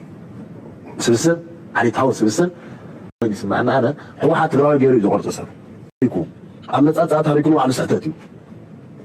ترى إثيوبيا هو اللي ما تخمت خلوا قفا ስለዚ ህወሓት ብኩሉ መንገዲ ብዝከኣሎ መንገዲ እንታይ ገብር ዝፍትን ዘሎ ብልፅግና ንህወሓት ንምስይጣን ከም ቀዳማይ ኣጀንዳ ገይሩ ወሲድዎ ዘሎ ህወሓት ኣሰይጢንካ ብኩሉ ከም ዝፅላእ ንምግባሩ ማለት እዩ ጎኒ ጎኒ ድማ ኩሉ ግዜ ዝጥቀሙላ ድማ ኣላቶም እታ ንህወሓት ጥራይ ደይኮነ ንኩላቶም እውን እቲ ፅምዶ ዝበሃል ንምድምሳስ እቲ ፅምዶ ዝበሃል ሓደ ካብቲ ቀንዲ ፀላኢና ንኢትዮጵያ ክጎድእ ዝደሊ ዘሎ ንሱ ብምባል ህወሓትን ንፅምዶ ንኩሎም ብሓደ ብምጥቃዕ ህዝብኻ ኣብ ጎንኻ ክዓስለልካ ዝኽእል መንገዲ ንምፍጣር ብልፅግና ብዙሕ ፀጋታት ኣጎሳጊሱ ፕሮፓጋንዳ ይነፍዕ ከም ዘሎን ነዊሕ እዋን ከም ክሰርሕ ፀኒሑን ኣለዎን ማለት እዩ ስለዚ እዚ እውን ከምቲ ዝድለዳ ይሰርሓሉ የለን እምበር ግዳ ሓቂ ዓብዪ ወታደራዊ ፕሮፓጋንዳ እዩ ዝገብር ዘሎ ፕሮፓጋንዳ ናይ ወታደራዊ ዓቕሚ ናልካ ሚሳይል ኣለና ፅዋር ኣለና እንደ ንስር ኃይላቸውን ባደሱ በእናት ሀገር ነዲድ ከም ትሪእዎም ዘለኹም ሓያል ዝኾነ ወታደራዊ ጎስጓሳት ዓቕሚ ወታደራዊ ነፈርትዶ ክምዝዶ ገለ ረኣኹዶ ገለዶ ክብሉ ፀንሑ ሽዑ ንህወሓት ድማ እዛ ኣርማናቶም ዝኾነት ንህወሓት ከምዚ ዓብዪ ኤክስ ጌርካ ድማ ንምስይጣኑ ይግበር ኩሉ ግዜ ድማ መቃመምቲ በርበረ ድርቢ ከተብለላ ኣለካሳ ድማ ፅምዶያ ንፅምዶ ድርቢ ተብለላ ናይ ኤርትራን ናይ ግብፅን ፕሬዚደንት ድማ ትውስኸላ እዚኣ መዓልታዊ መግቢ ናይቲ ፕሮፓጋንዳ ናይ ብልፅግና እያ ነዚኣ ከይገበሩ ፀሓይ መሬት ኣይትወግሖም ኣይትዓርቦም እዚኣ ቀመም ናይቲ ዝኸድዎ ዘሎ መንገዲ እያ ኣብ ኩሉ ድማ ክእትዋ ኢኻ ትርኢ ብኩሉ መንገዲ ዝጥቀሙለን ኣጀንዳታት እዚኣ ናይ ፅምዶ ጉዳይ እያ ግን ከምቲ ዝደለ ድማ ውፅኢት ተምፃሎም የላን ስለዚ again we have to be careful ኣብዚ እቲ ንሳቶም ዝጥቀምሉ ዘለዉ ፕሮፓጋንዳ ብዓብዩ ኣነ ዝብሎ እቲ ፕሮፓጋንዳ ናቶም ንነብሶም ንክእምኑ ኢሎም ዝገብርዎ እዩ ንማንም ካልእ ክእምኑ ይክእሉን እዮም ንነብሶም ግን ዝያዳ ክእምኑ ምክንያቱ ንባዕሎም ንሳቶም ኣሚኖምሉ ስለ ዘየለዎ እቲ ጉዳይ ንባዕሎም ክኣምንሉ ዝኽእሉ ንነብሶም ክእምን ዝኽእል ዝበልዎ እዮም ዝገብሩ ፋኖ ብግድዩ ሕብረት ገይሩ ቃልሲናቱ ክዕይል ከም ዘለዎ ድማ በተደጋጋሚ ንሰምዕ ዙ የከፈተው መጠነ ሰፊ ጥቃት በተመለከተ ያሉትንም መረጃዎች ታካፍለናል። ወደ አደረጃጀቱ እንምጣ። ሁለቱ ቀድሞ አለቁ፣ አሁን ደግሞ ጎንደርና ጎጃም እየተከናወኑ ይገኛሉ። እስቲ በእናንተ በኩል አደረጃጀታችሁን ጨርሳችኋል፣ ምን ይመስላል አጠቃላይ ሂደቱ? ሂደቱ ቀላል አይደለም። በዚህ በኩል ያለ የፖለቲካ ስራዎች አሉ፣ ወታደራዊ ስራዎች አሉ፣ ሌሎች ተደራራቢ ስራዎች አሉ፣ የሚዲያ የፕሮፓጋንዳ ስራዎች አሉ። እንደ ድርጅት በርካታ ስራዎች ቢኖሩ እንዳሉ፣ ነገር ግን ቴዎድሮስ ከነዚህ ስራዎች ጎን ለጎን ይህንን የመዋቅር ከም ትሪእዎም ዘለኹም ፋኖ ድማ ብተደጋጋሚ ሕብረት ዘለዎ ቃልሲ ንኸካይድ እዩ ዝንገር ዘሎ ስለዚ ናይ ጎጃም ፋኖን again እቲ ወላ እኳ ሓበራዊ ግንባር ኣቑይሙ እንተሎ ኣብቲ ዝለዓለ ደረጃ ውህደት በፅሑ ከም ዘየለን እቲ ሕጂ ዘጋጥሞም ዘሎ ብድሆታት ናይቲ ፀላኢ ድማ ናብ ዝለዓለ ደረጃ ውህደት ንክሰግሩ ድፍኢት ይፈጥረሎም ከም ዘሎን ግዴታ ከም ዝኾነን ንሳቶም ፀላኢዮም እንታይ ክገብሮም ይደልሎ በይናይ መንገዲ ከጥፍኦምን ከውድቖምን ይደልሎ ብኡ መንፅር ድማ ንሳቶም ነቲ ዘጋጥሞም ዘሎ ብድሆ ንምስዓር ኩሉ ዝከኣሎ ብቅፅበት ክጎዩ ከም ዘለዎም ዝተፈላለየ ፍልልያት እቲ ፍልልያት ናቶም ድማ ብልፅግና ብዙሕ ገንዘብ ኢንቨስት ይገብረሉ ኣሎ ብዙሕ ፀጋታት ዘእትወሉ ዘሎ ምክንያቱ ብሓይሊ ጥራይ ዘይኮነስ ኣብ ናሕትሕቶም ዘይተኣማመኑ ብዙሕ ፀገማት ምስ ህወሓት ሓቢሮም ንኸይሰርሑ ምስ ካልኦት ናይ ኢትዮጵያ ሓይልታት ንኸይሰርሑ ዝተፈላለየ ምክንያታት እናፈጠረ ህወሓት ታሪኻዊ ፀላኢ ናይ ህዝቢ መሓራ ስለ ዝኾነ مسوحات مسرح صار أمحارنات يزبلو أمحارو سلوزلو نعتاتهم نزو كله بمكيتو تفانو زبهال علامو ونصيرو كقالسن مسكالو تمساسال مسو علامة زلهم كم دبرت دكتور دبرت كله سنة هذا علامة هذا سلا إلا أن نزبلو كالت حيتاتون مساتهم حبيرو كسرح كم زلو إن نرزال الناس لذي قليل زي كونه بدهوتات كم زلو ومن نزو كل زلو سأجمع دما بديهم كقالسون كسعرهم زلو من وهدتهم كحيلهم زلو من يومتهم فانو زارب زلو بعبيو كبيز خانة كوينات يانس عرب زجبر زلو هذا ناي نكني ناي توبيان زجبر وديبيت هذا كابتوب ناي من يخاطب له ناي زم نتصم درسي بخمي من قد قال يسوى مثلكم هم حرا يسمعوا بزي ناي هم حرا ميديا صمدون بتملكته I think የተለያየ እይታ እንዳለ እዚህ ቤት እመለከታለሁ። ወል አማራን በተመለከተ እኛ ጦርነት ውስጥ ነው ያለነው። ህዝባችን ጦርነት ውስጥ ነው ያለው።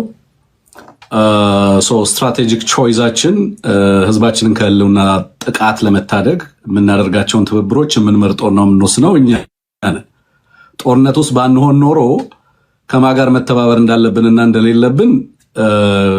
ከሌሎች የውጭ ኃይሎች ጋር ወይ ከሀገር ውስጥ ካሉ ኃይሎች ጋር መተባበር አለብን የለብንም የሚለውን የሚወስነው ነባራዊ ሁኔታው ፖለቲካዊ ሁኔታው ነው። ጦርነት ውስጥ ያለ ህዝብ ግን ስትራቴጂክ ቾይዙን የሚያደርገው ራሱ ነው። ስለዚህ ጦርነት ያወጀብን አካል ከማን ጋር መተባበር አለባችሁ ከማን ጋር መተባበር የለባችሁ تطبط بلتناتو نماني مسيلكم نتي الولاد بحال حدا فشكوال لكم نتصم دو نخاف الرسيلو لك كم زن حزب تግራይ زحلي ونتات ناي تግራይ زغدسو قينو نتصم دو شعبي حجون صم دو زغبر زلو نكوينات يلي مبرن سلام ايكونن ገለገለ ተጋሩ የዋሃት ብሰንክ ጽም ዶ ኮይ ኩይናት ተሪፍ ይብሉ አበይ ዘሎ ኩይናት ተሪፉ እጅኮ ካል ኩይናት የም ዝዳለው ዘሎ በጋቢል ኮይ ኩይናት ተሪፍ ሳላ ጽም ዶ ጽቡቅ ገር ሰብድ ማይፈልጥ ይሲ ኣብ ትግራይ ናብ ኤርትራን ክግበር ዝግቦ ኩይናት ተሪፉ ሎሚ ብልጽግና ናይ ህላወ ጸገም መጺንና በላይ ዛረብ ዘሎ ሻዕቢያን ህወሓትን በሓደ ኣብ ግንባር ክዕለሙ ወይ ውን ብረት ሒዞም ክንቀሳቀሱ ዝረአየ ሰብ የለን ኣብ ኣእምሮኻ ግን ከምኦም ዘሎ ፍሉጥ እዩ ጅንታይ ብለሎት ናይ ኣምሓራ መጀመርያ ብዛዕባ ጽምዶ ተፈላለየ ኣሉታዊ ዘረባታት ካብ ተፈላለዩ ሰባት ሰማዕ ኣለኹ ንሕና ኣምሓራ ህዝቢ ኣምሓራ እቲ ጽምዶ ክንዛረብ ከለና ኣብ ኩናት ኢና ዘለና ኣብ ኩናት ስለ ዘለና ድማ ብዛዕባ ጽምዶ ዲ ብዛዕባ ሽርክነት ዲ ብዛዕባ ካለ ክንዛረብ ከለና እቲ ህልው ኩነታትና እዩ ዝውስኖ ኢሉ መጋየፂ ይኮነን ዝምድናታትና ኢና ኢሉ ናይ ህላወ ፈተና ስለ ዘለና ኣብ ከቢድ ፈተና ስለ ዘለና እቲ ዘሕዝን ክፋለ ድማ ይብል እቲ ንዓና ከጥፍ ኢሉ ዝዋጋኣና ዘሎ ምስ መን ከም ንሓብር ምስ መን ከም ንሰርሕ ክውስነልና ኣይነፍቅድን ኢና ሓቁ ንህወሓት ክወቅኦም ይደሊ ኣሎ ህወሓት ምስ መን ጽምዶ ይገብር ንዑ ዝምልከት ጉዳይ ኣይኮነን ሓደ ፀላኢ ኢኻ ከጥፍኣካ እናደለየስ ምስ መን ኮይንካ ከም ትዋግኦ ድማ ክውስነልካ ኣይትፅበዮን ኢኻ ስለዚ ብመሰረቱ እንታይ ዝብል ዘሎ ንሕና ምስ ዘዋፅኣና ዘበለ ኩሉ ሓቢርና ምሳና ዕላማ ዘለዎ ወላ 100% እንተዘይተረዳዳና ኣብ 50% ንራ ወላ ዘረዳዳና ጥንዑ እዚ ፀላኢ እዚ ናይ ህላዊ ሓደጋ ከም ዘለዎ ካልእ ህዝቢ እንተሎ ኮይኑ ምስኡ ንሰርሕ ኢና ነቲ ዝተርፈና ካልእ ግን ኮፍ ኢልና ምሳቶም ክንረዳዳ ኢና እዮም ዝብሉ ዘሎ ዶክተር ደብረፅዮን ድማ ብትክክል ንዓይ ክዛረብ ፀኒሑ ካብ ዝተፈላለዩ ሰባት ተመሳሳሊ ርእይቶ ክመፅእ ተጀሚሩ ዕድመ ናይ ብልጽግና ብኡ ደረጃ ሓደጋ ከም ዝስምዖ ፍሉጥ እዩ ስለምንታይ እዞም ሰባት እዚኣቶም ኣብ ኖርማል ግዜ ክረዳዱ ከቢድ እዩ ነይሩ ወያነን ሻዕብያን ንክረዳዱ እስክንምንታይ ከቢድ ምዃኑ ሲ ክትግምቶ ትኽእል ኢኻ ዝሓለፈ ካብ 2000 ወላ ካብ 98 ክሳብ ሕጂ ክሳብ ዝቐረባ ማለት እዩ ክሳብ ቅድሚ ዓመት ዲ ቅድሚ 2 ዓመት ወያነን ሻዕብያን ዘለዎም ዝምድና ሲ ሰብን ዝግን እዩ ዝፈልጡ ማለት ኣብ ኣፍሪቃ ክንዶም ዝፃላዕ ትካላት ወይ ሓይልታት ኣይነበረን ነዚኦም ክልተ ክዕርቑ ዝገበርካ ብልጽግና እዩ ብልጽግና እዩ ከም ዝዕርቑ ገይርዎ ህወሓትን ህዝቢ ምሓራን ወይ ከ ናይ ኣምሓራ ቃልስን እዚኣቶም ክዕርቑ ዘይክእሉ እዮም ተባሂሉ ዝእመን እየ ብዓለም ነዚኣቶም ክዕርቑ ዝገብር ዘሎ ኣገይ ንሱ እዩ ብልጽግና በዓሉ እዩ ዝዓርቆም ዘሎ ናይ ሸነን ንፋኖን ዝሕብሮም ዘሎ መን እዩ ንሱ ይበዓሉ ብልጽግና እዩ ስለዚ ብልጽግና ንግብፂ ምስ ኤርትራ ምስ ሶማልያ ምስ ኩሎም እቲ ዝበለፀ ሽርክነት ንክትገብር ዝገብራ ዘሎ ሕጂ እውን ኣይተጋጋኹምን በዓሉ ብልጽግና እዩ ስለዚ ነዞም ኩሎም ሓይልታት ኣብ ሓደ መስመር ዘምፅኦም ዘሎ ብሓደ ከም ዝኸዱ ዝገብሮም ዘሎ በዓሉ ብልጽግና ስለ ዝኾነ ኣብ ገለ ነጥብሲ ከነመስግኖ እዩ ዘለና እንተበልና እውን ምግናን ኣይኮነ ሓቀም ዝረብ ምስጋና እውን ይግቦ እዩ ኣብ ገለገለ ምክንያቱ እቲ ዲፕሎማሲ ናቱ ዝንቡዕ ፋሕብትን ዝኣተወ ጉዳይ ስለ ዝኾነ እውን ንፀላእቱ ዘሕብር መንገዲ ይፈጥር ከም ዘሎ ይነግሩ እዮም زون مستوعب زليو أواج 366 إزبار 318 أواج جدود وتدرا وعسكر ناول شاولات زفت أرى قدايو بس مسارات أبي كتماتاتن قطراتن تجراي جدود وتدرا وقفا يكايدلهم علم لخاوي تحلق تسبعو مثلا جاكم مزبل أم فتيلن تبلع الشكلاي أم تقلعي بيت لما دفكني انت شفت كنت أمام كيفا ناوي قدايو زورج يبل كانزل سمروا لدلوي بس هذي المرجع لعل ما يتو نايلو مقلا ندركم ما رحته وحتقنا نزي كسي قفا من أسي حق نزي بلو بوليتيكاوي تأنا كبلو يقاوموهم أبو مبرهو بعفشا تبي بي سي كم تري وزر لهم بلتقنا نزقبرو كله كم حلال نتي بعد بي بي سي كله زي أجندة ناتهم كوميو بلتقنا دليتون تقبره فاين زعبو بزرابي يلن كالوت حينتات ناي هلاو فتنا نامسهم كله نفسهم نمكات كقبرو زغول نقرات جن مجهز أو مسألة دو قولوا دنا بالكابدرونات غير بيت كريستياناتن مساجد نزهر مزولجن كسع كندوك أموا ويون أنصارو كسرحو أيترني خا in fact لأن كنا بلتقنا بمرحلة هيمانوت كنا نقد يوم 5 نبرة مهنياتو Condemns attacks on believers after monastery drone strike in Amhara. The head of the Ethiopian Orthodox Tewahedo Church, His Holiness Abuna Matthias, has condemned recent attacks targeting monasteries and worshippers in the Amhara and Central Ethiopia regions, calling on authorities to protect. تي باتريارك إثيوبيا زلو أبونا ماتياس كم تري وزلهم نزي بكل الأمحرة قبل البيت كريستياناتن انتشوا مزجاتهم زلو كم زخنا نيز نقر زلو سلزي again تتجاجمي إن وزورد من قسم تطلع قبل الحزبو بلتسجنايو نحجي تكونتاتنا إثيوبيا نوح كابر سلزي قبرنا نبقى داينا إيرترا كنسجرينا مجمريا لأن كنا كاب فيستيفال دوسا تبغى سلتات كبكون كفتني what is going on إسك أبزيا نزيم سمعوا لي إسك نزيا سمعوا لي لا تابحف لما أكلت تغنى بوتا علينا سير. حتى شاوي نزع عين ثابت وقت بيننا تسفانا موليو. Thank you. كاريت بروجكت هي قريبة له أبزي لتعتمد على استانري لنا عملتن فراتاتن إنه واحد اللي جيزك تقبلنا تغل أمها بزي إلكتريك تسرها. عندي جيزة وتشم هي له زا جيزة وتشمسي إلكترويد فريج سبل شم هي له. كلتا ما قد جزء إلكترويد سبلا كلتا ما قد كلتين كجلس أنا حزر زراني مالتيو. أب عالم يلن ساعدون عبزلو تكنولوجيا هاي جبروانن جن برس إلكترونيكس تجربت إلكترويد فريج أبي ترانسفيريت كلنا الجلس مالتيو. سلزي إذا أنتي إذا فريج زي إلكتريك تسرح ساعدو لأنميت عن توموكروز اللي هو عبزلو تكنولوجيا عطغا فريجات سمارت زوفونا لأنكم بزي percent efficiency إلكتريك فتفتي صحيوت عسر حتى بهيلن كلن زمس أنا فريجات جن إلكتريك كلن بوسفه. أجي كم أبتي حنت فريج كا كل جزء كومبرسر أبو غازا. مچم بزوج زي بلحت سبات حدش نجار كفترة زخلو كاب تشاينا كاب جلي كاب أوروبا كأمريكا نرندينا فتراونت مسكونتات ناتنا زخيت فتراونت كبير تراي من سياد بزوج زي رينا سمعنا نينا انتهينا مالته إيرتراويان كل إيرتراوكم مقبلاي كلنا جنب بزوحات نبي حكي innovative solutions مسكونتاتنا عدنا مستزر لحضرتنا حبيرتي وقلنا تكنولوجيا دغلو نابل كمخني ديكونه حابتزر لو كنت دفترو اجنع زبل صراحه حسابات ردي يكون ابايتا كونسبت برودكت حزام يمزقربو اتزقربو حسابات دما كل غزي نسب ኤርትራ كربح زخلي مسكونتاتنا يقطبانان مسكونتاتنا حزبنا زخيد نابنت ابز سمعو زلهم ኤርትራዊት ፍሪጅ ይልዋ ምክንያቱ ኤርትራ حدا أبزن زحلف 10 عامات بيرترا بتدقق عم تسمع ويون جاني نزر تسقمتاي ناي ساعات تسقمالنا إلكتريك ولا لتشي بزوج زي أبز قربا كمان أملاح مسكن تمحيشيو يبهال مبرك قدم روي زخنا ناي إلكتريك تسقم قات يونيري سلازي هذا جزء اتزل خايو كونتات انتهي فترة لك حدش نقدر ناخذ فترة قدك أبز معربة وعالم زلو بزي إلكتريك تسرح فريج بزوج كي قد سام يخلي نتي إلكتريك كم نبور وسيط كا كميجر كا بتي إلكتريك زبالة كسرح تخل دو بريموت كتكو عصارة تخل دو خالو دو نابل كاغا أبزجن أبانا جن إلكتريك سلزي بدنا فريج كازي وسان النجار سلزخانة ندخل مع حجازي سلزخانة مخنياتو أجيب كاز جرف كامل بون كتغمت أدخل جلون كتغمت تخل أغير كان غتك أمون سلزي حجز فريج نوع نير تراوي بزي ساعات كتسرح تخل فريجي وقريب زل نعم زعجي بس بأفريقيا أبد ألب كل وزخلي زي هذا لما كان حنت فيديو نوح بإنجليزي غير أوريد نيرو كابتس عن حدا سكساب حجسي كم زي كنا فيستيفال يقولنا مع الناس نتحدشتي نبرت مصوب زحد من ساعتي موتيو ካብዚኦም ኩሎም ግን ሓንቲ ካምፓኒ ኢንዱስትሪያል ሌቨል ዝበፅሐት ካምፓኒ ኤርትራ ከተማዕብል ዘይምኻላ ሓደ ካብቲ ታለንት ናትናሲ ፉሊ ካፕቸር ክንገብሮ ይከኣልናን ወይ እውን ነቲ ዘሎ ታለንት ናትና ናብ ኮመርሻል ክንቀይሮሲ ኣይከኣልናን ኢሉ ብእንግሊሽ ቪድዮ ኤርትራያን ኢንሳይት ዝብል ኣውፅኡ ነይሩ ዝኣክል ጭብጥታት ሒዙ ድማ ይምጉት ነይሩ ሰመይ ክሰንት ሓቅነት ኣለዎ ኣብ ገለገሊዩ ግን እዞም ኩሎም ኣብ ኡጋንዳታት ዶ ኣብ ገለ ከይዶም ብዙሕ ነገራት ዝፈጥሩ ዝነበሩ ካብ ዜሮ ዝተበገሱ ይኮኑን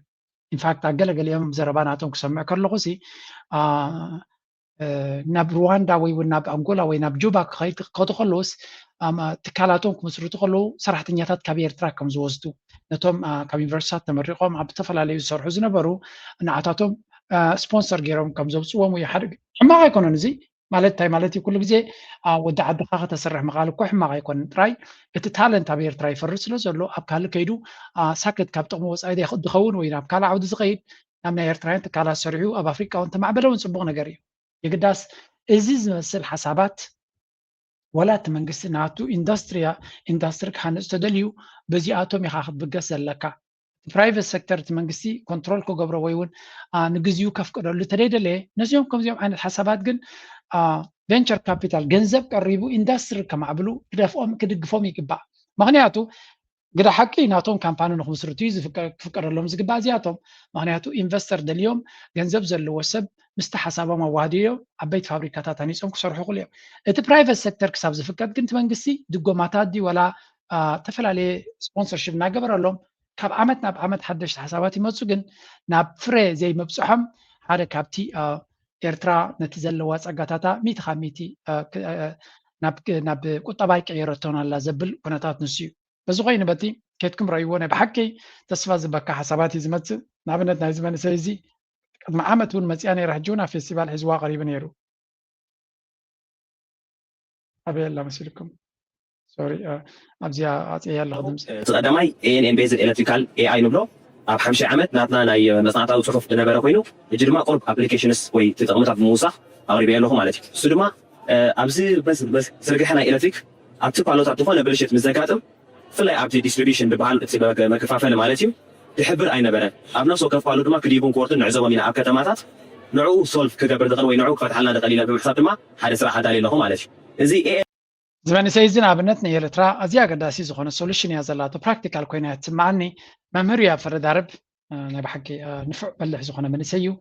ሓሳባቱ ኣብ ዝተፈላለየ ኩነታት ኣብ ኤርትራ ክገልፅ ንሪኦ ኣለና ኣይሆፕ ዘድሊ ብፍላይ ድማ ቢዝነስ ክትነጥፉ ትደልዩ ከምዚኦም ዓይነት ወርቃውያን ሓሳባት ክትርኢ ከለኻ ኦፍኮርስ እቲ ፕራይቬት ሴክተር ስለዘየለ ከመይ ጌርና ክንገብሮ ትብሉን እዮም ኩሉ ግዜ ግን እንተወሓደ ፅባሕ ንግሆ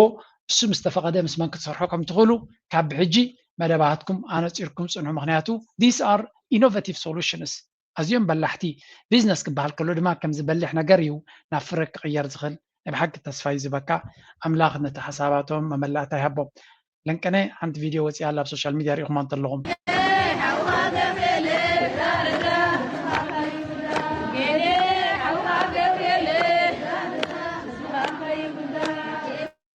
እዚ ትሪእዎ ዘለኹም ንግደት ናይ ኣስመራ ሕዳር ፅዮን ወይ እውን እንዳ ሚካኤል ወይ ገለ ኣይኮነን ወይ ኣምና ኣረጋዊ ናይ ከረን ኣይኮነን እዚ ኣብ ኡጋንዳ ዝግበር ዘሎ እዩ መንእሰይ ኣብ ቤተክርስትያናት ብብዝሒ ክንርኢ ንቡር እዩ ነይሩ ኣዴታት በዚ ደረጃ ምርኣየ ግን ኣነ ተገሪመ እየ ዘለኹ እቶም ሰባት ሰብ ተሰዲዶኹም ዘላ ኣብ ኡጋንዳ ይሰሚዐ ግን እዚ ሲ ዊ ሪሊ ኒድ ቱ ቲንክ ኣባውት ብዛዕባ ኤርትራ ናይ ብሓቂ ዳግመ ግምት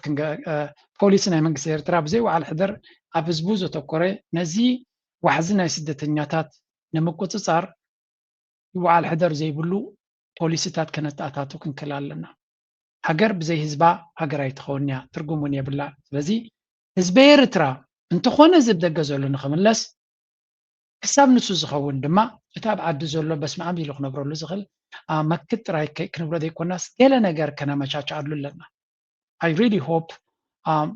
እዚ ሓሳባት እዚ ንሪኦ ዘለና ትርኢዮታት ንብዙሕ ሰብ ኣብ ትዊተር የርእያ እታ ቪድዮ ኣብቲ ኮሜንት ሰክሽን ዘሎ ልብኻ እዩ ዝትንክፈካ ፅሑፋት ስለዚ ብዝከኣለና ንልምን ኣለና this should be an emergency national emergency ክኸውን ይግባእ ክንዲዚ ዝኣክል ህዝቢ ኣብ ሓደ ሃገር እሞ ኣብ ኣፍሪካ እዩ እዚ ኣብ ኤሮጳ ኣይኮነን ከማ ኣብ ኣፍሪካ ክንዲዚ ዝኣክል ሰብ ክስደት ተኽኢሉ ምኻብ ጎረቤትና ሃገር እውን ኣይኮነን ንዊሕ ርሕቀት ክንደይ ሃገራት ጥሒሱ ይከይዱ ዘለዉ ስለዚ መቸም ንኣነ እዚኣ ትስምዓኒ ህዝብና ኣብ ዓድና ኮፍ ክብለሉ ዝኽእል ኩሉ ዝከኣለና ክንገብር ግዚኡ እዋኑ ኮይኑ ይስምዓኒ ዝገደፍና ገዲፍና እዚኣሲ ኩልና ደገ ዘለና እውን ሓላፍነት ኣለና ኣብዚ ኣነ አንደ ግዜ ነጊረ ደገ ዘለና ህዝቢ ሓላፍነት ኣለና ነዚ ነገር እዚ ንምዃን መንእሰይና ህዝብና ኣብ ዓዲ ኮፍ ክንብል ብዙሕ ሓላፍነት ኣለና ስለዚ ነፍሲ ወከፍ ሰብ ሓላፍነቱ ክፃወት መንግስቲ ኤርትራ እውን ኣካል ናቱ ኮይኑ ሓላፍነቱ ክፃወት ተስፋ ንገብር ናትኩም ርእይቶ ብሃናፂ መንገዲ ግደፉ ኣባይ ዝፍለ ሓሳባት ከልወኩም ይኽእል እዩ ኣብ ተፈላለየ ኣርእሲ ናትኩም ርእይቶ ሰምዕ ደስ ብለኒ እዚ ድማ ዓብይ ኮንቨርሴሽን ጌርና መዕለቢ ክንገብረሉ ተስፋ ይገብር ናይ ሎማ ርሳብ ዝኹዴ ይቐኒየለይ